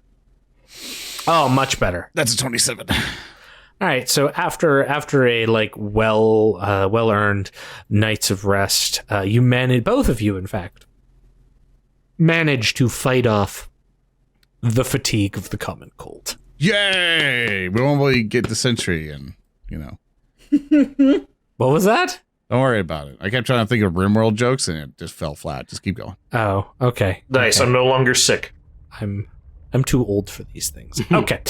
So An both of you. aspirin. However, Barin, Uh-oh. your night, whilst physically restful, is mentally taxing. You are in deep underground caverns, the domain that you know very well, the Stackwall Mine. But none of the lights are on, and there are things chittering in the dark. Neek, neek, neek, neek, neek, neek, neek. Red eyes staring out from countless passageways at you. Neek, neek, yes. So it's like a Tuesday night for Baron. Yes, but you are remembering. You are like having memories that you clearly could not have had of being in the mine. Well, it is filled with terrifying rats that walk as men. Can I roll something to have slight control of my dreams? Of course. What would you like to roll? I'm asking Cool you. test? Yeah, sure. cool Cool test. test. Give me a cool cool test. Is test. pretty high. Yeah. Since I'm no longer Just a sick, I'm flat gonna cool turn test. down to a 0. That's a 64 out of a 68. Yeah, you have a bit of control of your dream.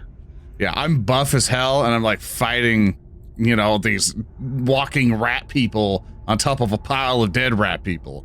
Turning into a nightmare from a kind of decent dream. Yeah, and like you're having this heroic moment, which is really good. Like you're feeling great about this. You're taking them down. You're defending the Stackwall mines. But as you are doing this, you are seeing in the distance that members of your clan are being dragged into the darkness by these rat men, and you are unable to help them because they seem to continue to just swarm about and take all of the entirety of your mine. No, I'm tossing and turning. Are we sharing beds? Yeah, I would assume. No, actually, no. You were each given your own room in this case. So you have Nugget in Just there. in one You have big Nugget. bed. Yeah, you have Nugget in there. I was about to ask, which unfortunate soul? Nugget. Yes. Like Somebody's Nugget. getting No, not kicked. Nugget. Like Nugget's off of somewhere. Like Nugget's kind of like the foot Okay. of the bed, but like in the air, I'm like punching up, and you're like, I'm tossing left and right. And then like you finally. Well, actually, yeah. You know what? You do like manage to land a blow. You manage to wake up and land a blow on the face of your friend Yosef, who's looking down at you, like stumbling back as you strike him. It's like, oh, Barin, and he's like cradling the wound you have given him, and you can like see the door to your chamber is open behind you, and the light is like filtering in, the morning light of a new day. But this fellow, your good friend Yosef, is like kind of like backed up against the wall now, and like breathing heavily and looking at you, like has sort of wide eyes as he's staring at you. But the effects of the dream have really caught themselves into your mind, and in fact, you feel this oppressiveness. So you've actually gained a corruption point from that evil nightmare. But as you've kind of like woken up now, you see Joseph's up against the wall. He's sort of like wide-eyed staring at you, and he's like, Barin, it's me, Joseph. We've got to go. It's like, Baron, honestly, I'm woken up at this point. Yeah. It's like, oh, what do you mean we gotta go? What happened? Sorry about that. And I point to the crossbow bolt right beside his head. Oh, you? Oh, yeah. Suddenly you've just shut. He's like breathing. No. We've got to go. We've got to get your friends and get them on the bear belly and get out of here. We've got to go now. What do you mean? Come on, just speak sense. Those two nobles, they were murdered last night. Now the guard seems to think that maybe you had something to do with it. And Wait. What did the guards ask for? Well, you see, they came asking if I knew anything, and I told them I didn't know anything. I told them what happened, that clearly you had nothing to do with it, but it doesn't matter. You see, they've all blamed you, and since you're... It's like, Mecurion! And then he basically just grabs the bolt, stows it away, gets his stuff on, starts pounding on Mecurion's door. The noise at this point is enough to have like woken all of you up as you like hear shouting and like pounding as Yosef has gone around to different doors and is like smashing together. Come on, get up, Mr. Arnold, we gotta go. Zilyana, he is slamming on the door, saying, "There's not enough pages in the book of grudges to state my wrath. Wake up, Mecurion." Oh, hold on. What's happening with Mecurion? Hold on. I'll unhatch the door groggily. I'll have my jacket over my hand. What's going on? I grab him by his collar and bring him down to my level. Now you listening to me, you two knife-eared little bastard. We got multiple guards outside looking not just for you, not for the other accomplices, but for all of us. You're the damnedest, you stupid elf. Wait, you're telling me that the gods are looking for us? Why? Because the two noblemen that you caused issue with were murdered. They were... Yes. That's terrible. That's really bad. The fucking grin. I can just with the fucking light reflecting off your golden chest. That's the worst. As Mecurion says that's terrible, Arno's door opens up and he is standing there fully dressed with the mace behind his back. Like he never changed. After Do you just sleep in your armor? Barin pushes Mecurion backwards, like kind of intentionally wanting to like make him fall back, but knowing like he'll be able to catch himself just fine. And he pretty much like, "Get your stuff, lads, we gotta go." And I'm like, Baron's just getting everything. All right. Yeah, and like Yosef's like kind of like rushing. No need to completely panic. The guard aren't outside. We sent them to another district. We think they're looking for you on Toteninsel because some of the people said you were there. So we've got enough time. We can get you on the Barabelli, and if you want to, we just need time. I mean, obviously, none of you murdered Yosef. them. You didn't murder them, did you? No, we didn't do a damn thing. I really didn't have the time. Baron just glares backwards, then turns back at him. Just get the boat. I understand. It's still in dock 42, right? Yeah, it's just down there. I've got everything. Wormar and Kilter are getting everything ready for us to make it depart. All right. I'll be there for you. And he like Yosef rushes off, and like Pandora like opens her door, and the little halfling like without any of her makeup on peers out, and she's like, "So, we making an exit?" Oh, you look cute without your makeup. But yes. All right, I don't pack much. I'll get ready. I guess I wasn't staying in Altdorf as long as I thought. I We're will moving. be back, I'm certain. Just give me a moment to grab my things. Just gonna have a quick second. I'm gonna be packing You got on. less than that. Baron is like, hold on. What? No, he's saying Arnold. I'm right here, sir. Sorry, the Discord doesn't pick it up. I assume you say he. I'm right here, sir. Hey, let's start going. Dock 42 elves and Baron just going. He is just blood rage mad right now. Oh yeah, like he's like grabbed everything. Like Nugget is like dutifully at your side. I assume you are like departing, making your way towards the Barabelli where you noticed Yes. docked. Pandora's like grabbed all of her stuff, like has the one like piece of luggage that you would like saved from the street urchin and is quickly like following out behind you. Arno, are you just following along this procession? What are you up to? Arno has his rucksack and he is following swiftly because presumably, Baron's moving on, so he's moving on with him too. Absolutely. Okay, and the elves? Yeah, I just lean down to Mecurion. We take those? We take those. High five. I don't know if this deserves a fine. high five, but I'll take one. I Yeah, like just them. fist- I hold out my Alright, hand. yeah, okay, fine. And we'll have a really unenthusiastic high five. There's a little like that. Yeah, it's like, yeah, well, you know. Yeah, we take it. I mean, better than dying. Yeah, Let's get well, our shit. the good news is that we can always come back and politic our way back into the city, I'm sure. And, oh yes, I'm just, as we're talking, I'm just going to quickly look at my dagger, look at my foil. I just want to make sure I didn't, like, kill them in my sleep or something. No, your foil is like has no blood. Oh, thank you, goodness. Oh, yes, get my stuff together. You know, Azurian, Kronos, Hoth, Loic, whichever one of you was responsible for this, I owe you one. All right, thank you. Let us away. And I'm going to stumble downstairs into the boat. Yeah, I will. Barin is I will asking if keep it's daytime, by the way. Yeah, the map was on nice. I'll just try to subtly remind Thurston. Oh yeah, fair. Sorry. So we cut to daytime. All right. So you make your way towards the Barabelli, which is currently docked, and you can see that Yosef and two crew member, a man and a woman in their probably 30s, are working and like moving to get the ship unmoored and ready to depart.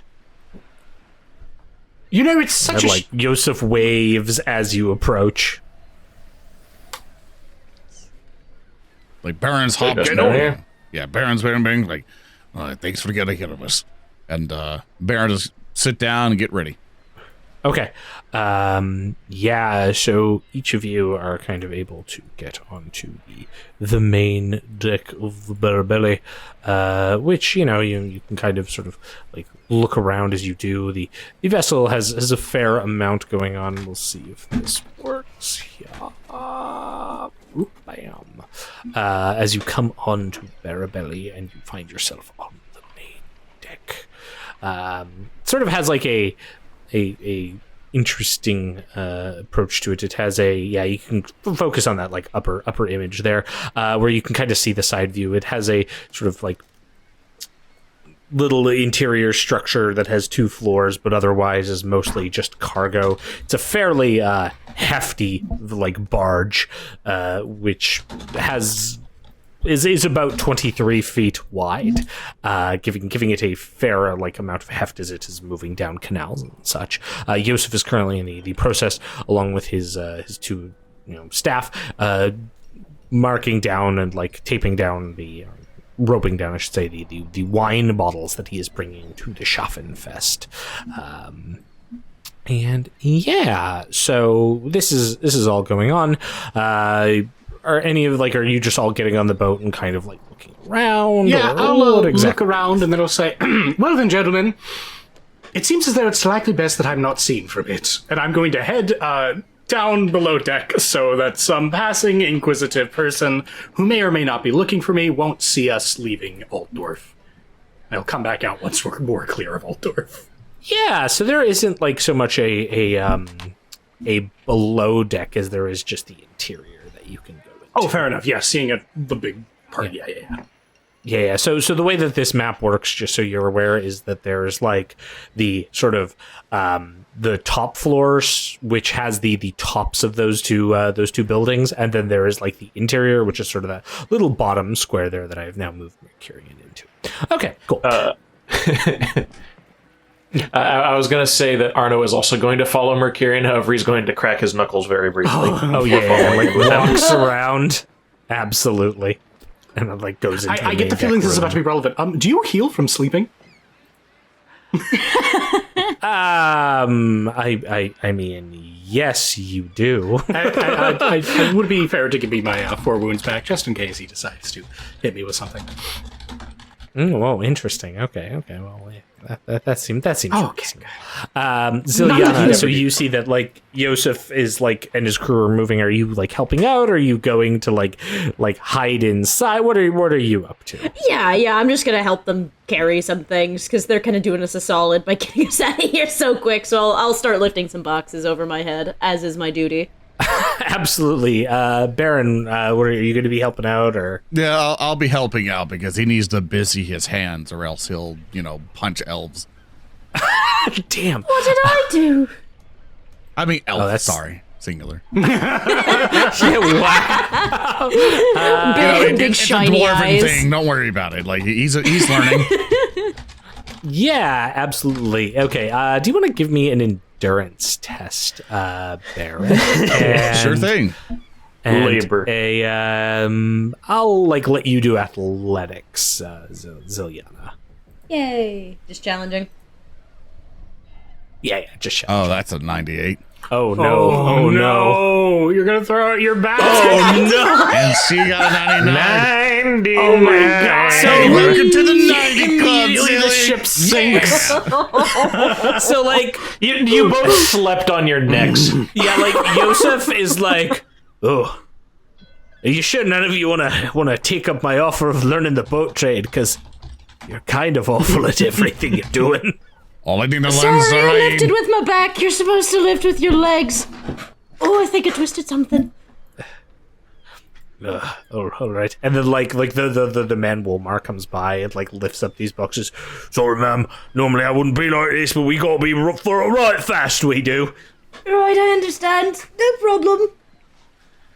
And Barin, as you're doing all these repeated endurance based running around the ship and undoing things, the woman Wilma's coming by and clearly outpacing you as she's untying things and moving around. It's oh, don't worry about that. It's, master, you just wait there. You don't have to do much here if it's too much strain up for you. Oh, great, thanks. And I go and sit down. Yeah, absolutely. Looking a little embarrassed, I'm gonna go with him. Oh, yeah, for sure. Okay, cool. So as this is all going on and the boat is getting underway, we cut to the interior where Mecurion, you have walked into.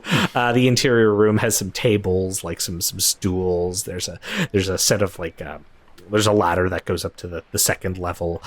There seems to be doors that connect to the bedrooms here. But you've come in and had a brief moment of respite before the door creaks open and Arno steps in. Oh, hello, Arno. Yeah. One sec.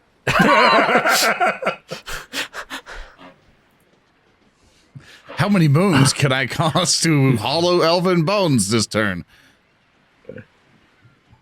1 second. Oh no! Oh no. Concerns, I have them. What was gonna happen? Just happening? freeze What's frame he of looking a for? rack of weapons.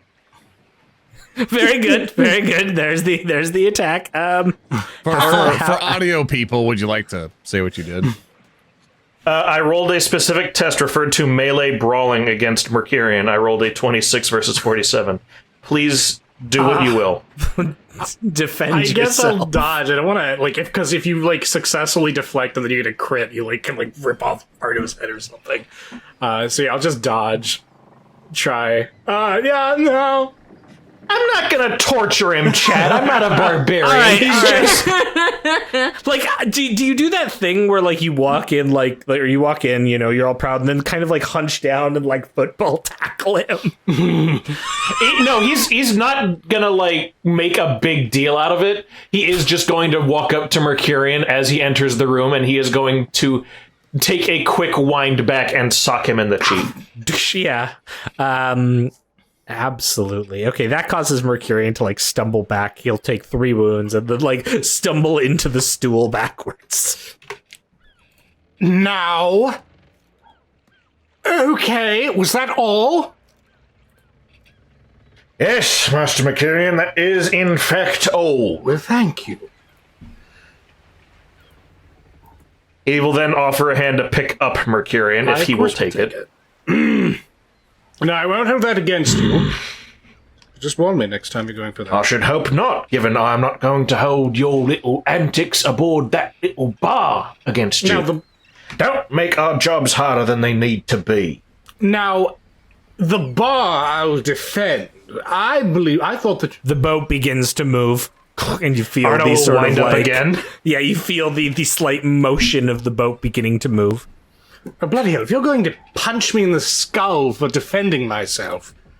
Not at all. No. I'm not- When a noble's honor is Yeah. besmirched, you stand up against it. Now, with the murder investigation, I will admit, it was a bit of a low point for me. I was scheming, and I didn't quite notice the harm that might possibly entail. And so, I'll gladly accept your scorn for that. But that fat man was walking in. Are your nobles truly like that? Do they just walk in and beat their peasants black and dirty and steal their gold? Is that what passes for law in the Empire? They get to do what they want and you just live with it. It blows, Master Mecurion. It blows like a cheap brothel whore, but it is something you have to deal with. Well, That is why I have only educated you with a punch, Master Mecurion, because that is how you educate. And notice I'm not pummeling you right now, because it is a learnable mistake, and we will all live to learn from it right now. your lesson is recursive. I am a noble. By your logic, I should be able to do just as much as they were. And you're a better noble for not doing so, sir. Thank you, I agree. I don't understand your strange culture. If it's so terrible, why don't you just, I don't know, do something about it? There are a great many things in regards to that, and I cannot possibly begin to list them all off to you right now, sir. We have a whole journey ahead of us. If you choose to stick around with you, maybe I'll enlighten you to it. Arnold, I respect you. You cut out. I like you. I think you're a man of great character, possibly even greater character than me. And I believe that you are an excellent traveling companion. So I'll accept the scorn. Yes, perhaps things did get a bit out of hand, all things considered.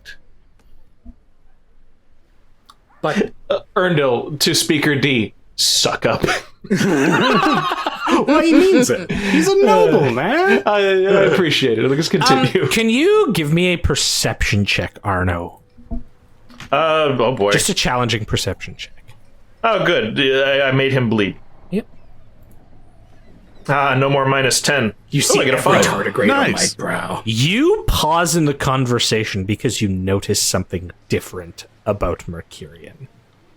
Ara holds up a finger to pause very briefly. You notice What am I the saying? color of his eyes have changed. Like, To what? From what? like the gold of his iris has changed to a like purple tone.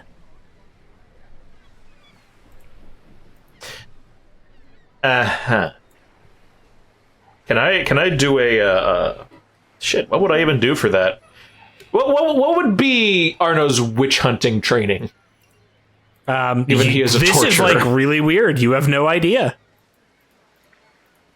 Arno is going to just look at that, and he's going to make a mental note of that and allow Mecurion to continue. But though I respect you and I think you're a wonderful traveling partner, I respect just as well myself and my own integrity. I'm not going to be bullied into behaving in a certain way, deferential to any bully that comes across our path, but I'll take your advice into consideration moving forward. It's very clear your society is far different than Ulthuan. Well, my lord, we are living in a We are society. living in a society. God, That certainly won't date this conversation at all. yeah. Provided your jaw does not hurt too much, sir, I will be heading back out now. You feel free to stay in here if you wish. If you'll excuse me, need to watch after Master Stackwall.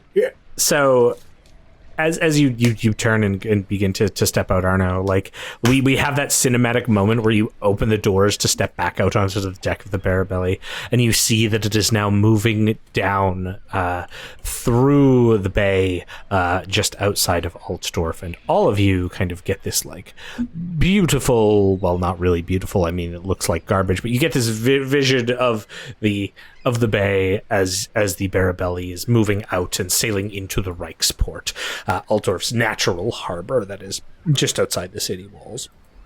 You walk out the door opening to Joseph shouting out orders to the crew, even to Zilyana and Barin, who are like slightly helping out here and there, though they are quite not adept at being on a boat.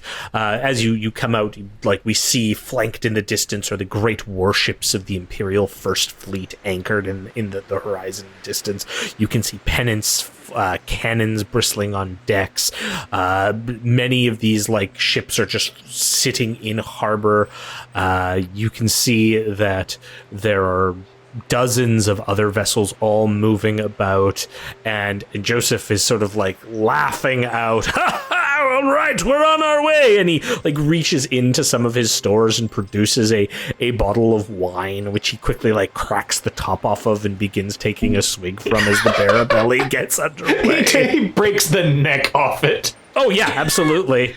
And like sort of like has some of this going like fresh down his mouth, like the wine getting a bit into his beard as he like has this wide smile as you're like taking out into the into this, and he like points towards like as you come out, Arno. He's like, "Oh, Arno, you'll appreciate this. Come here. You too, Barin. You might not appreciate this, Barin, but look over there." And he like points to this truly like enormous ship that's in the distance that you really just see the shadow of, and he's like, "That right there, that's the Emperor Wilhelm III, said to have a crew over 1,000. Hasn't left the Reichsport in its 70 years of service. It's a beautiful one." Arno was going to reflect on the idea that they have a massive warship that just does not leave the harbor. Do you make mention of this at all, like the idea that they don't leave? Yes, that certainly is an impressive ship. Sure would be nice if it was used against something other than pirates. He like conspiratorially leans in towards you and like raises the shattered like neck of the wine bottle towards you as though like, "Do you want a swig?" He's like, let me tell you a secret, friend." Arno pushes the bottle away with one finger. Yeah, he pushes it away, which like is enough indication for Joseph to take another swig straight from it. "You see, most of these ships haven't seen the sea. That's because you got Marienburg at the mouth of the River Reich, and taxes they charge for warships passing through there are so high, Empire only rarely has them leave." Uh-huh. Ooh. There's the Teutogian law. If you see it right over there, that there is a prison barge. Of course, what they won't tell you is that most of those prison hulks, they're all ruled over by, I don't know what his voice is doing, but sorry about that. They're all ruled over by their crews.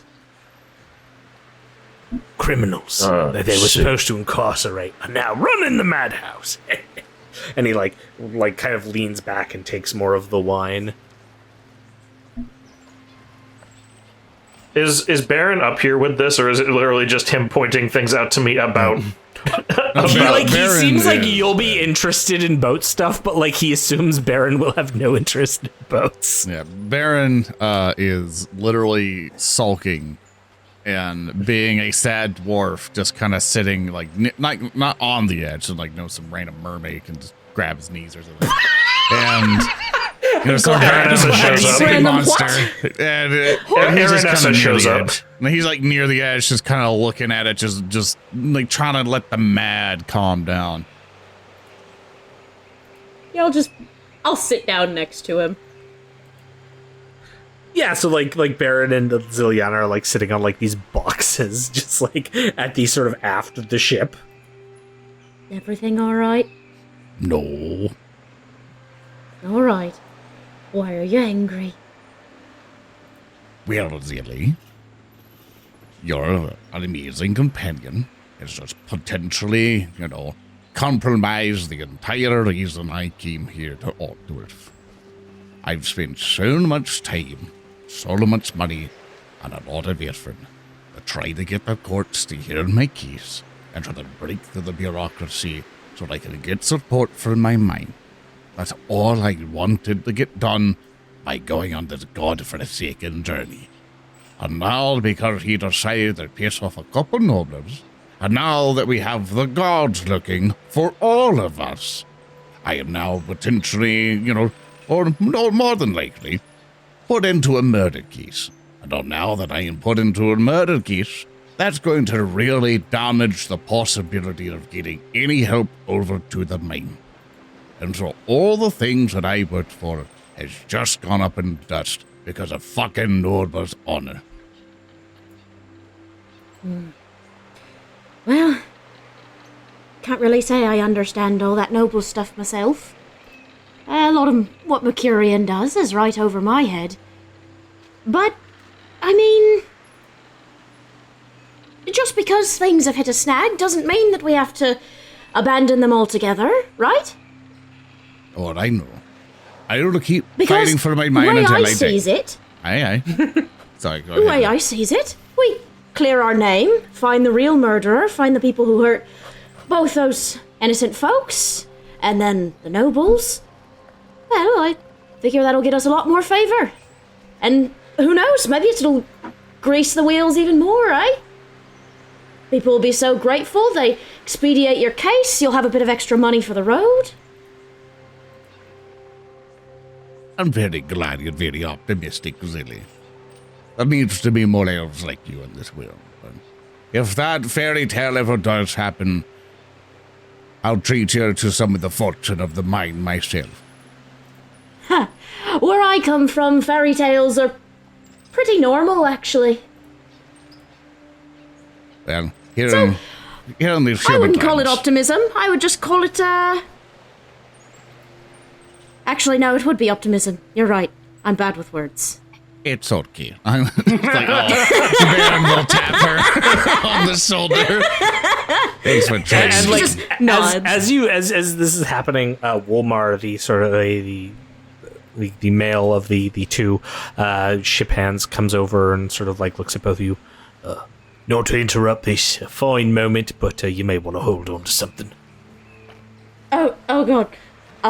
We're about to go into the canal, and Right. Master He'll look Joseph home. has about a 30% success rate on this. Oh, I see. He'll look at him and say, "You got the rope?" 30 out of what? He's like grabbing like the rope out of lot. It's like, yeah, just tie it on my belt.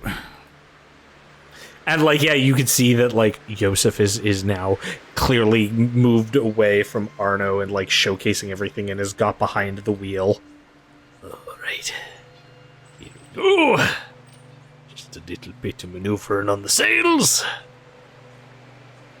See how it goes.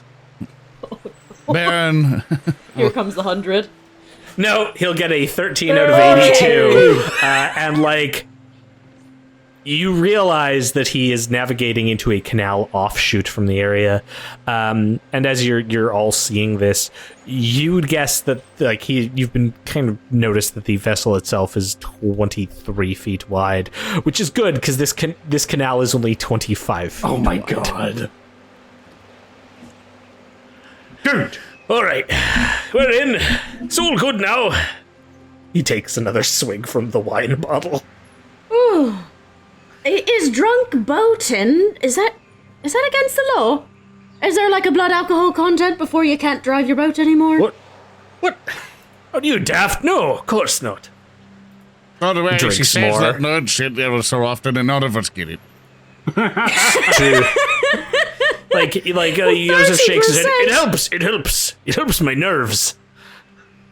You know what? That's entirely fair. We're gonna be fine. We're now heading down the Weissbruck Canal. If you have Lord Reichland, you can give me a check. Yeah, I guess I will, because I'm supposed to be on the deck. Oh yeah, I didn't. But I'm still in the building. Here, I'll move you back. Wow. Great. Just challenging. Yeah. Just challenging. I'll give you a 20. Yeah, so you would know a good amount about this, about the Weissbruck Canal. canal, particularly that it is a 60-mile canal that was meant to carry coal and iron from mines directly to Altdorf by avoiding heavy tolls in the state of Karaberg. It was originally designed to accommodate narrow barges towed by horses, and then it was expanded. The canal is only 25 feet wide at its narrowest point, but occasionally you'll find sections that have been expanded to 50 feet, which are referred to as passing places.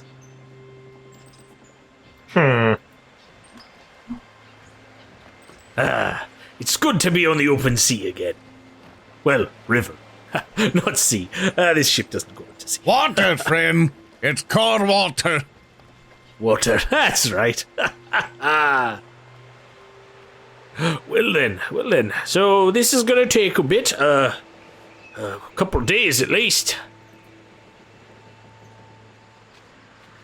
Well, guess I better get comfortable. Good. We'll be making our way down the canal. It's gonna be, well, slow going. Oh, we got my horse, right? That reminds me.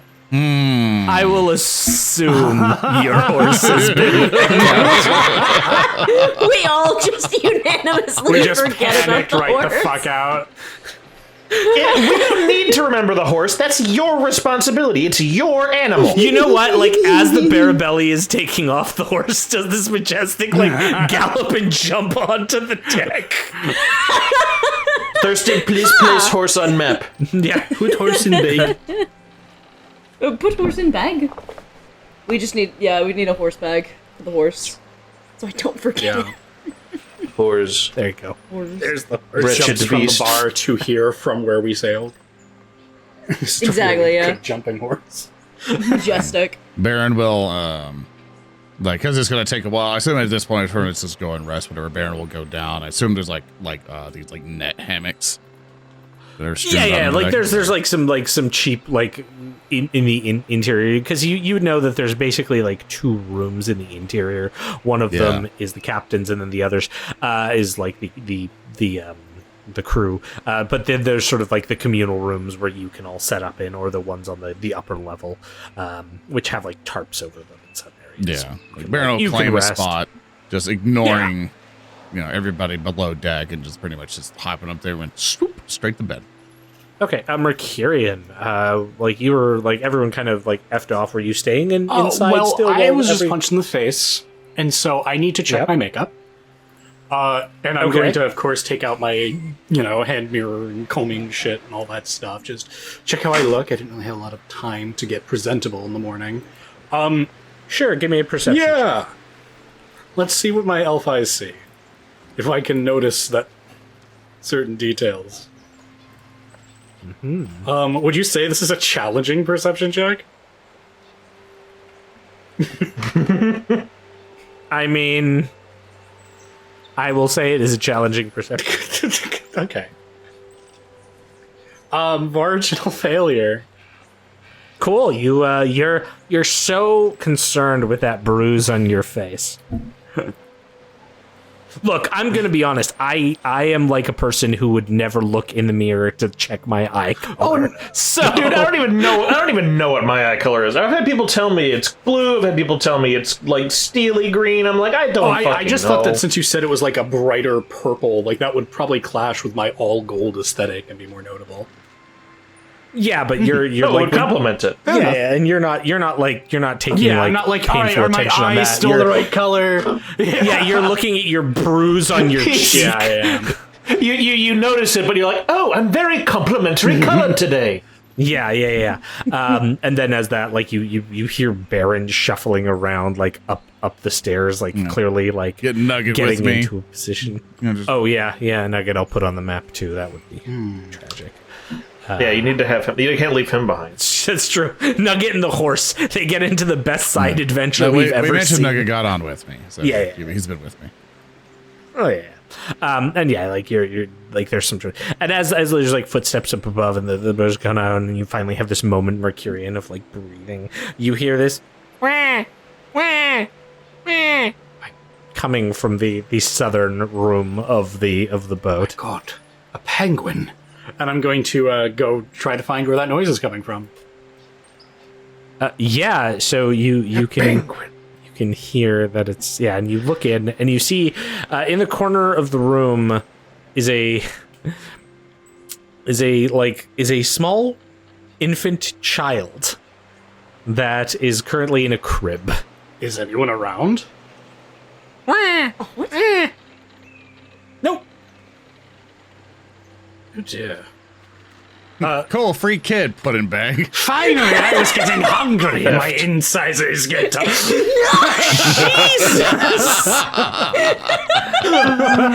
It's free sun. Finally, baby mode. I suppose there weren't any other passengers on this. There's like the deckhands. Yeah, I guess I'll take a look at this baby, see if it's obviously like a dwarf or something. It's a human baby. You've like maybe seen a couple before, like passing by on streets and the like.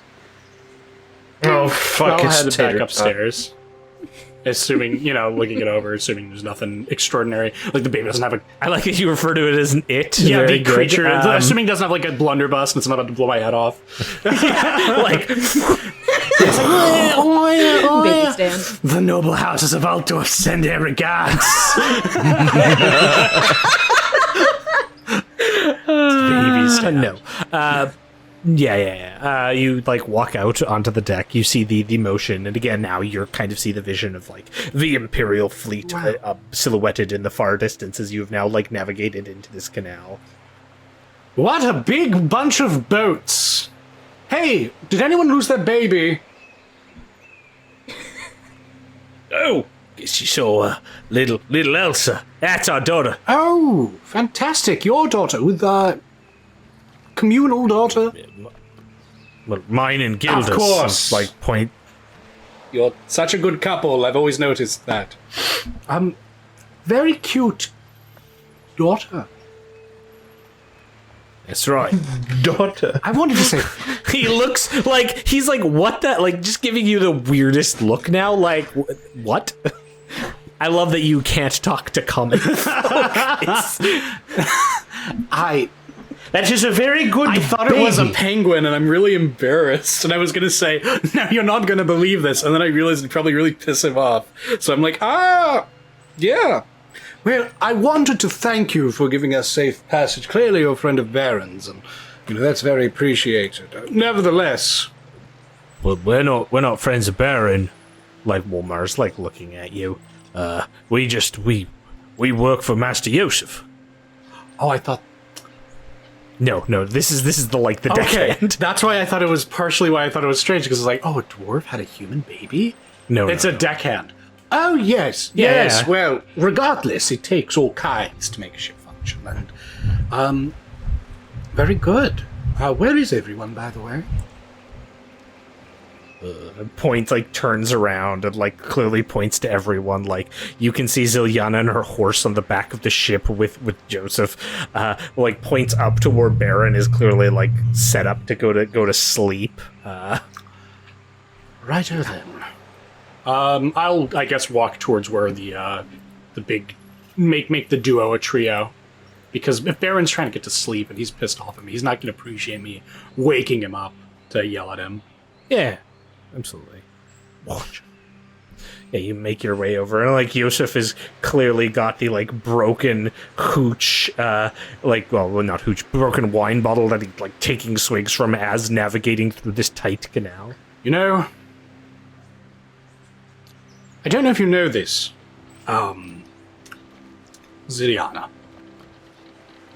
but human babies make such a strange sound. Blink. Like a do you penguin. I thought we'd be Isn't that funny? Zilyana, I'm going through a lot. Please laugh. Yosef takes like a swig from the wine. Oh, just wait until nighttime. It's a soothing lullaby to keep you to sleep. Drinks more wine. Yes. Fantastic. Say, do you happen to have any not earwax, bloody hell. Corks or earplugs or anything of that sort. No, can't risk that on the open sea or the river. Yes, that would make sense. Well, regardless, I do appreciate you. Oh, one sec. Like you see, like him shouting, slow us down, and like Wilmer and Gilda start getting ready. Far off ahead, your keen elven eyes can see a small, like, boat is approaching. Ah, yes. Visitors? From the opposite side of the canal. Any emblems, insignia, anything on it from here that I could see with my enormous elf eyes? Yeah, there's a symbol on it. You want to give me a heraldry I would for love it? nothing more. It is the purpose of my existence. Heraldry. Hey, 10s! That's 3 degrees of success. Nice. It appears to be like the image of like a large tower, with like glass in it, which you recognize as the ancestral heraldry for House Gruber of Weisbrook. That wasn't anyone we pissed off, was it? No. You just know it's House Gruber of Weisbrook, which is the direction you're heading. Do I know anything about House Gruber of Weisbrook? Do you have any knowledge of nobles or I've got politics? 3 degrees of success on the heraldry check. You know that House Gruber is a noble house from Weisbrook. That is basically You know, that is the heraldry of House Gruber from Weisbrook. You remember that's a fun seeing it in a fact. book. I read it in a book once. That And, sure like, is a fun fact. You start Anything else? hearing. Yeah. Someone in chat has pointed out that that House Gruber is the house that assaulted Nakatomi Plaza. I would just like to say that there actually is no listed heraldry for House Gruber anywhere, so I just made it a giant tower. Way to catch my reference. Good job. All right. So as you are coming to a stop now, you hear shouts from this vessel. Like someone is clearly at the front. Get your fat barge off the Weisbrook! You are too big. Go home. And Yosef like smiles and waves. And he sort of like sits down and like is in a stool, and like you watch there's a few moments before the tiny vessel like starts to make like a large turn, and he goes kind of leans back and then like turns and looks at all of you and has the wine bottle which he's now finished off and just is like, so this is gonna happen a lot. They're gonna have to go all the way down, and we're gonna have to go at a passing station.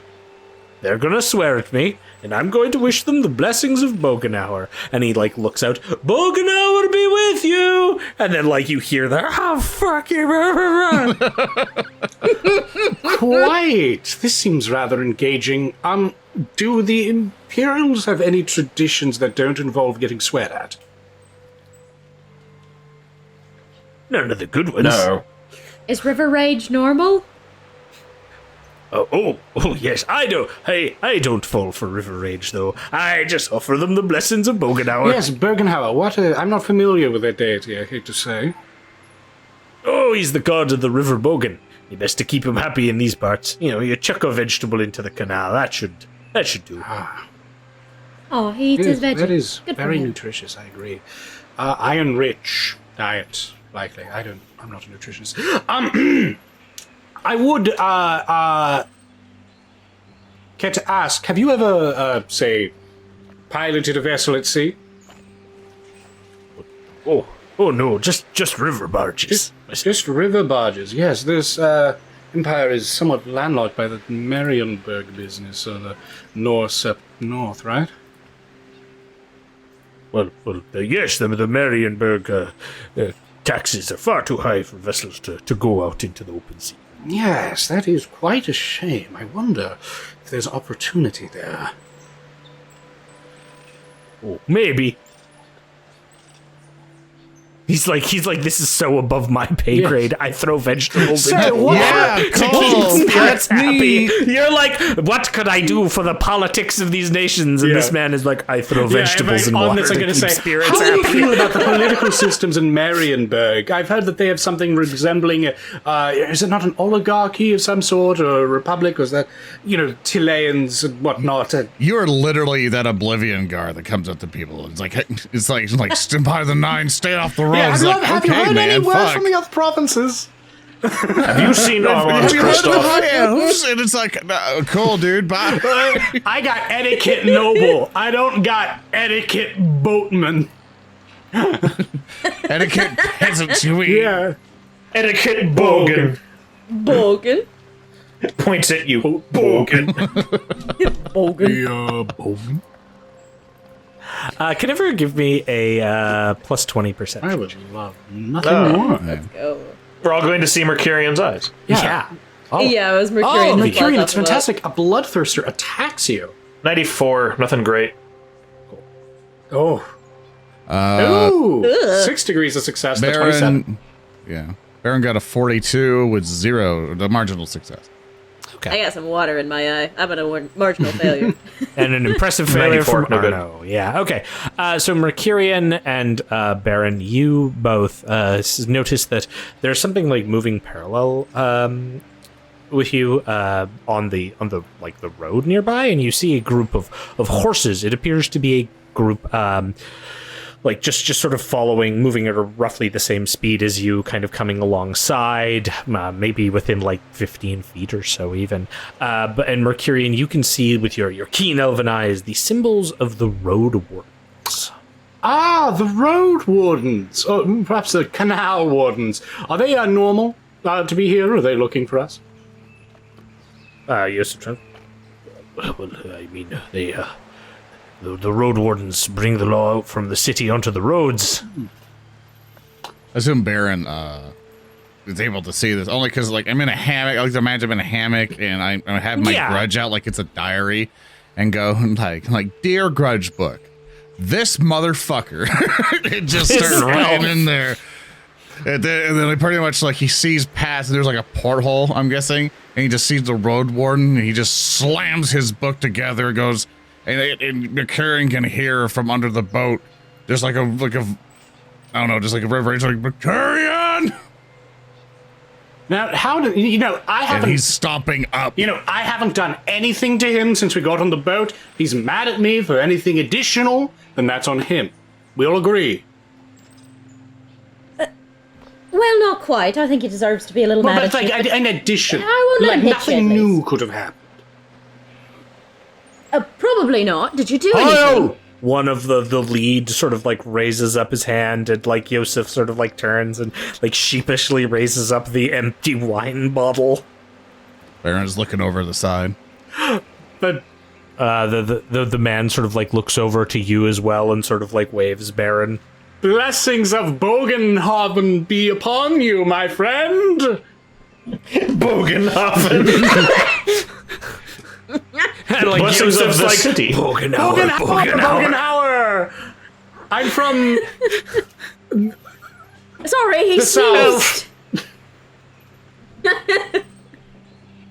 Just like he just like is now looking, sees Arno, and then just pauses like, what business do 2 elves, a dwarf, and a man have on the Weissenbrook Canal? Arno looks completely perplexed at the notion of what business does a man have on the canal? canal Arno's supposed to business. be here. I'm on the boat, ain't I? We're on our way to the. What? And your friends? Arno shrugs. The Schaffenfest, right? I always pronounce the names wrong. Perhaps it's best you do it. What a festival, lad. All the way in Bogenhofen and heading to the festival. Oh, and there's like the kind of like a nod back. He's like, going to the Schaffenfest. Very good, very good. I hear you'll have a good time there. Just be careful on these waterways. I thank you for your service, lads. Oh, well, we aren't going anywhere. We'll keep pace with you for a bit. Just be aware, there's bandits in the area. No young noble and 2 artisans killed last night in the city down by the river. Oh my goodness, really? That's right. My good, well, I do hope that our fair road wardens and the witch hunters of Altdorf are able to find this criminal shortly. I think you're overselling it. It's fine, they're gonna buy it. Barin is glaring at Mecurion. I'm not even lying, I'm just exaggerating the truth. And Barin turns back to going, "Well, it's definitely unfortunate news. I hope none of that nasty business goes your ways. I hope your patrols stay safe." Oh, well, thank you, friend. It's been getting worse. How so? And there's like this pause again, and he like looks up and down, and well, word from the road wardens to you: 3 barges were sunk on the stretch from Castle Grauenberg in the last month. This whole river's apparently plagued by mutants. Mutants? They're gonna need river wardens to look into that soon. Bloody hell, mutants. How many, Arno's mouth curls into a frown. how many miles from here was it last reported? Well, I don't know the exact locations, but the castle's it's off in the distance. I've heard some strange things with Wittgenstein too. He goes, I see. Well, so is that anything else, or does that pretty much been all the importance? And like there's just more. Oh well, it's lovely weather we're having at least. You don't even have to. You can tell this man is just bored and wants to talk with people. You know, I couldn't agree more. It's barely rained since we've been here. Barin a bullshit with him. Anything from the festival? What anything you recommend? Have you been before? Baron's like, it's like your trailer talking at this point. Like, so, how's your family? Yeah. Well, I haven't been to the Schaffen Fest myself, but here there's a lot of good things there. A lot of fun things you'll be able to get involved with there. Here there's a carnival.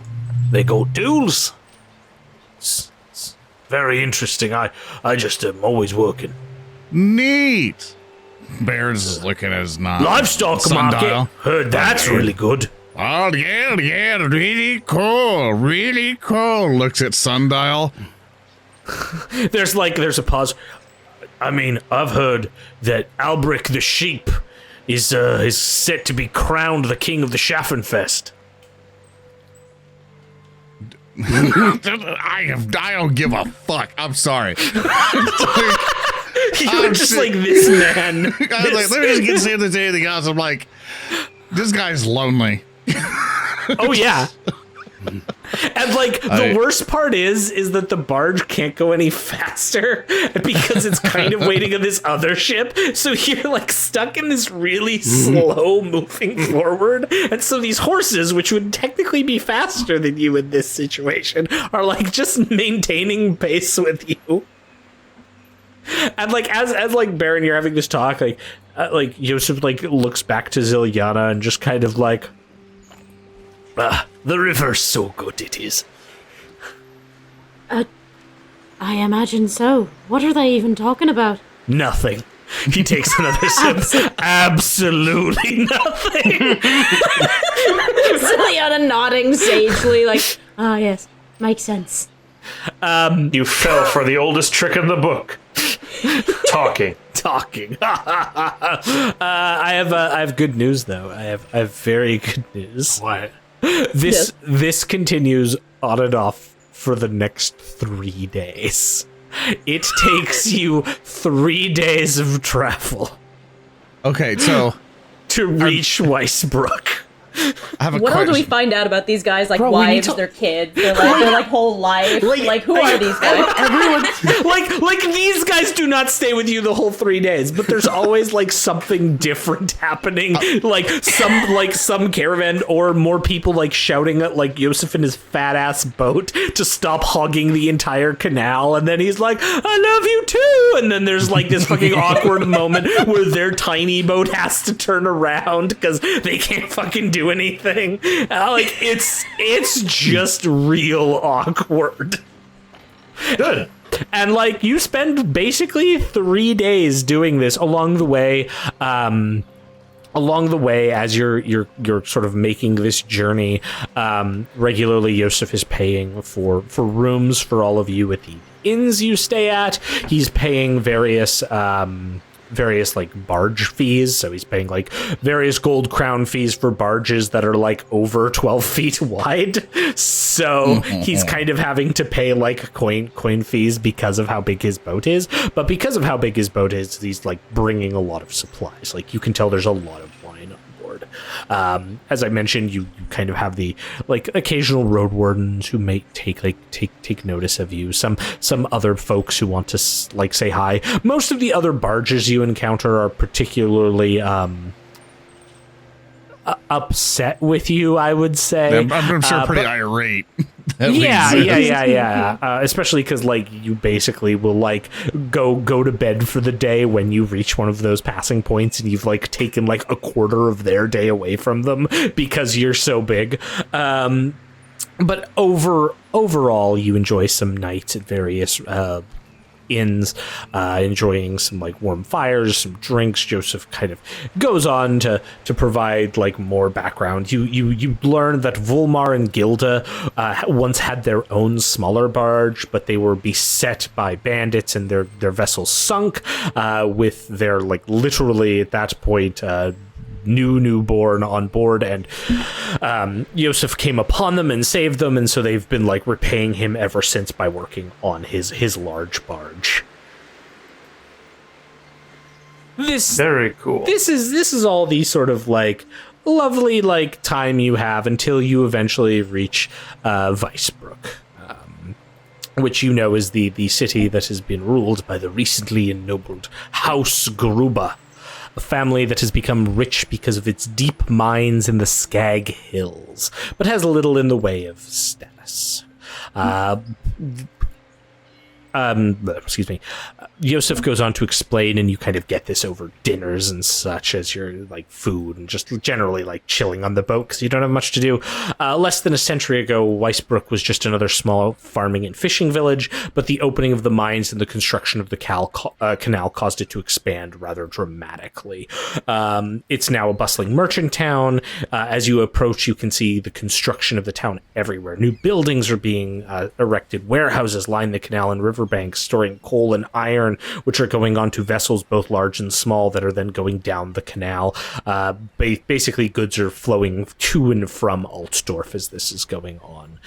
Since the Barabelli has like paid its fees, it's sort of waved through as lock keepers emerge to turn and allow them to exit the canal. They essentially have locks to prevent people from like moving through without paying tolls.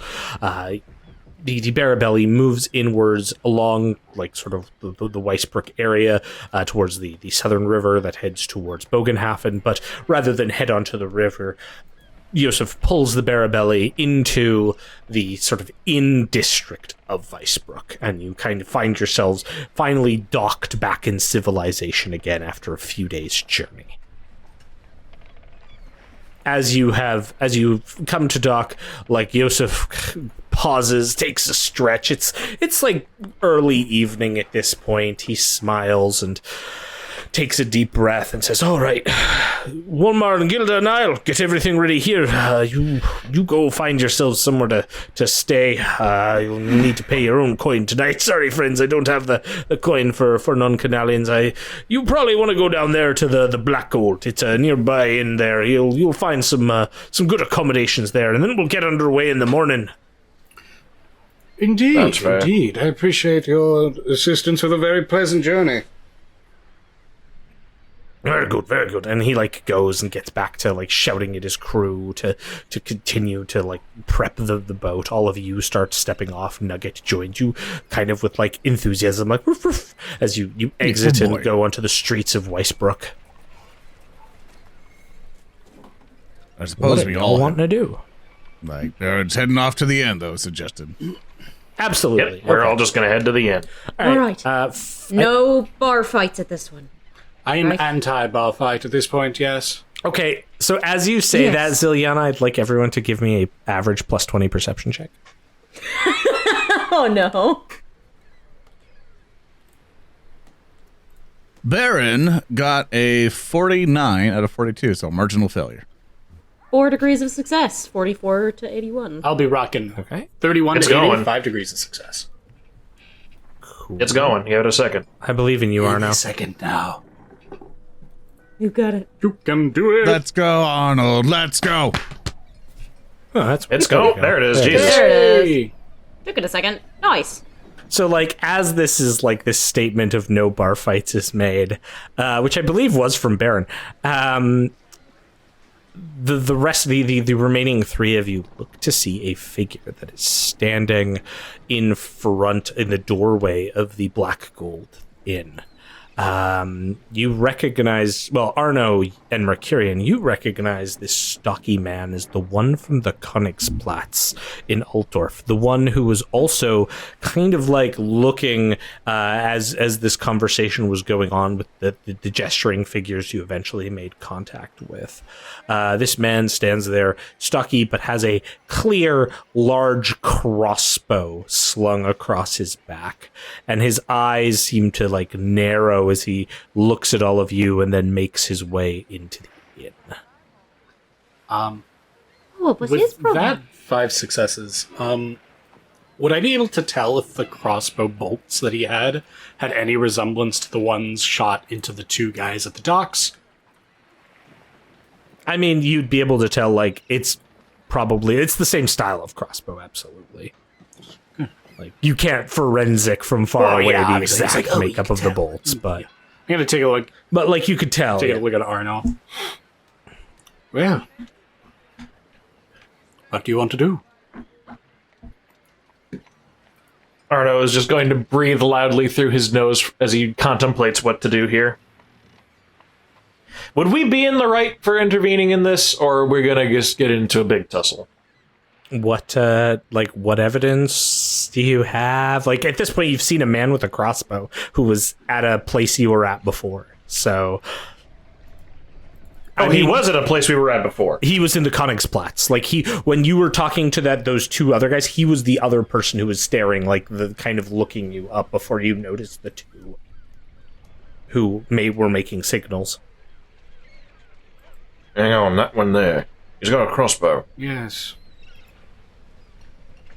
Yes, and I saw him before when I I dealt was with the there. other 2. He has now walked inside the inn out of I'm gonna sight. grab Arno by the shoulder. Now, it's very likely that we've accidentally stumbled upon some kind of conspiracy or criminal organization, I don't know.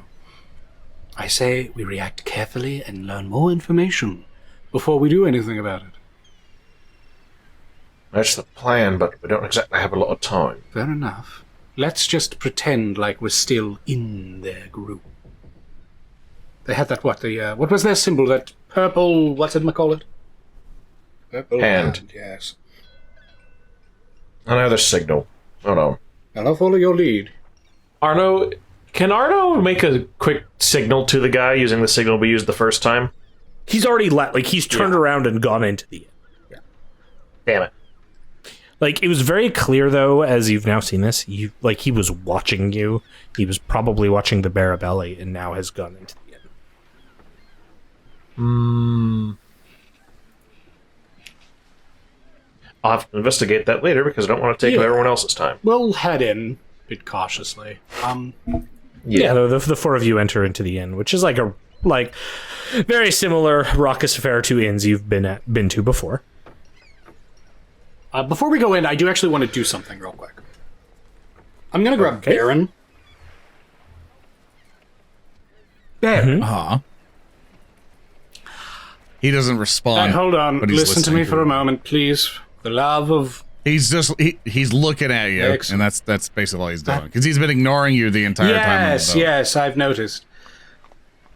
Cold shoulder aside, I understand that you're likely quite upset at me. Perhaps there is some debt at which I need to even with you. It's very understandable. I'd very much appreciate it if we have a conversation at some point before we both die of old age. But, that being said, for now, dealing with what is quite possibly the true murderer behind all of this, let's try to put our quarrel to the side for just a moment, and then afterwards, when we have a moment, I will speak with you, should you have me, and we can make some recompense. And he'll just keep plodding into the tavern. I hate dwarves. Let us go! And with that, you all enter into the Black Gold Inn, and I can't think of any better place to end one of our episodes with the dramatic cliffhanger of these chuckle fucks walking into an inn. It's What could happen? Well, nothing bad ever happens to the party in inns. Yeah, exactly. No, of course not. I need to rename all the episode names to Inn number 1, Inn number 2, Inn number 3. Are you in or no. are you out? It's like that's actually a pretty good thing. I'll probably make that the title. So Excellent. with that, excellent job, everybody. Yet another inn. Excellent job, everyone. Everyone did fantastic. First off, I want to say thank you so much, Earndil, who's been playing Arnold Fleischman. You tell him about yourself. Yeah, my name is Earndil. I work as a writer on TTS, and you can meet me on Twitter, or follow me on Twitter, and you'll meet me there, at Earndilio, and that's it. And thank you so much, Speaker D, for playing Mecurion. Yes! I'm also one of the lead writers of If the Emperor Had a Text-to-Speech Device, and you can find me on Twitter at Super Snake Kick, or on YouTube at Speaker D. And thank you, Odoroshi, for playing Zilyana Stonebloom. Yes, thank you for having me. I'm Odoroshi. You can find me on Twitter at Odoroshirider. I will not apologize for its contents. Very glad to be here this week. And thank you so much, Thurston Hillman, for another exciting and really interesting session today. Oh yes, I always love that we can make so much mileage out of inns. I can't wait till we actually get to like the story elements that aren't inns and how you will destroy me with them. But for now, more inns, and I'm super excited because I think there's some stuff coming up that's gonna ramp up the intensity a bit. Dun, I dun, like that dun. if Warham's Fantasy was a fighting game, all of the stages would be just different in interiors. Oh yeah, Exactly, absolutely. yeah. Yeah, but with Exciting. that, what I am going to do is bring us on over to the creds. So I want to say thank you, everybody, for chilling with us so far. I've now updated it for the page. I think some folks here. Nope, I think I fixed. But yeah, but no, thank you, everybody, on Patreon for supporting us. If you want to support the show, you can always visit the show at warhams.tv.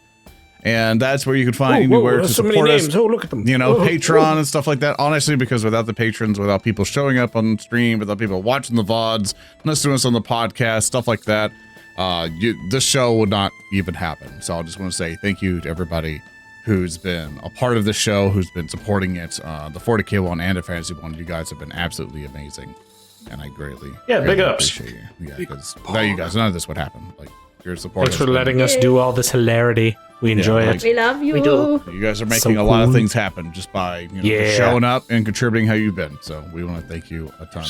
So with that, I shall now begin to exit us out. Thank you, everybody. Thank you.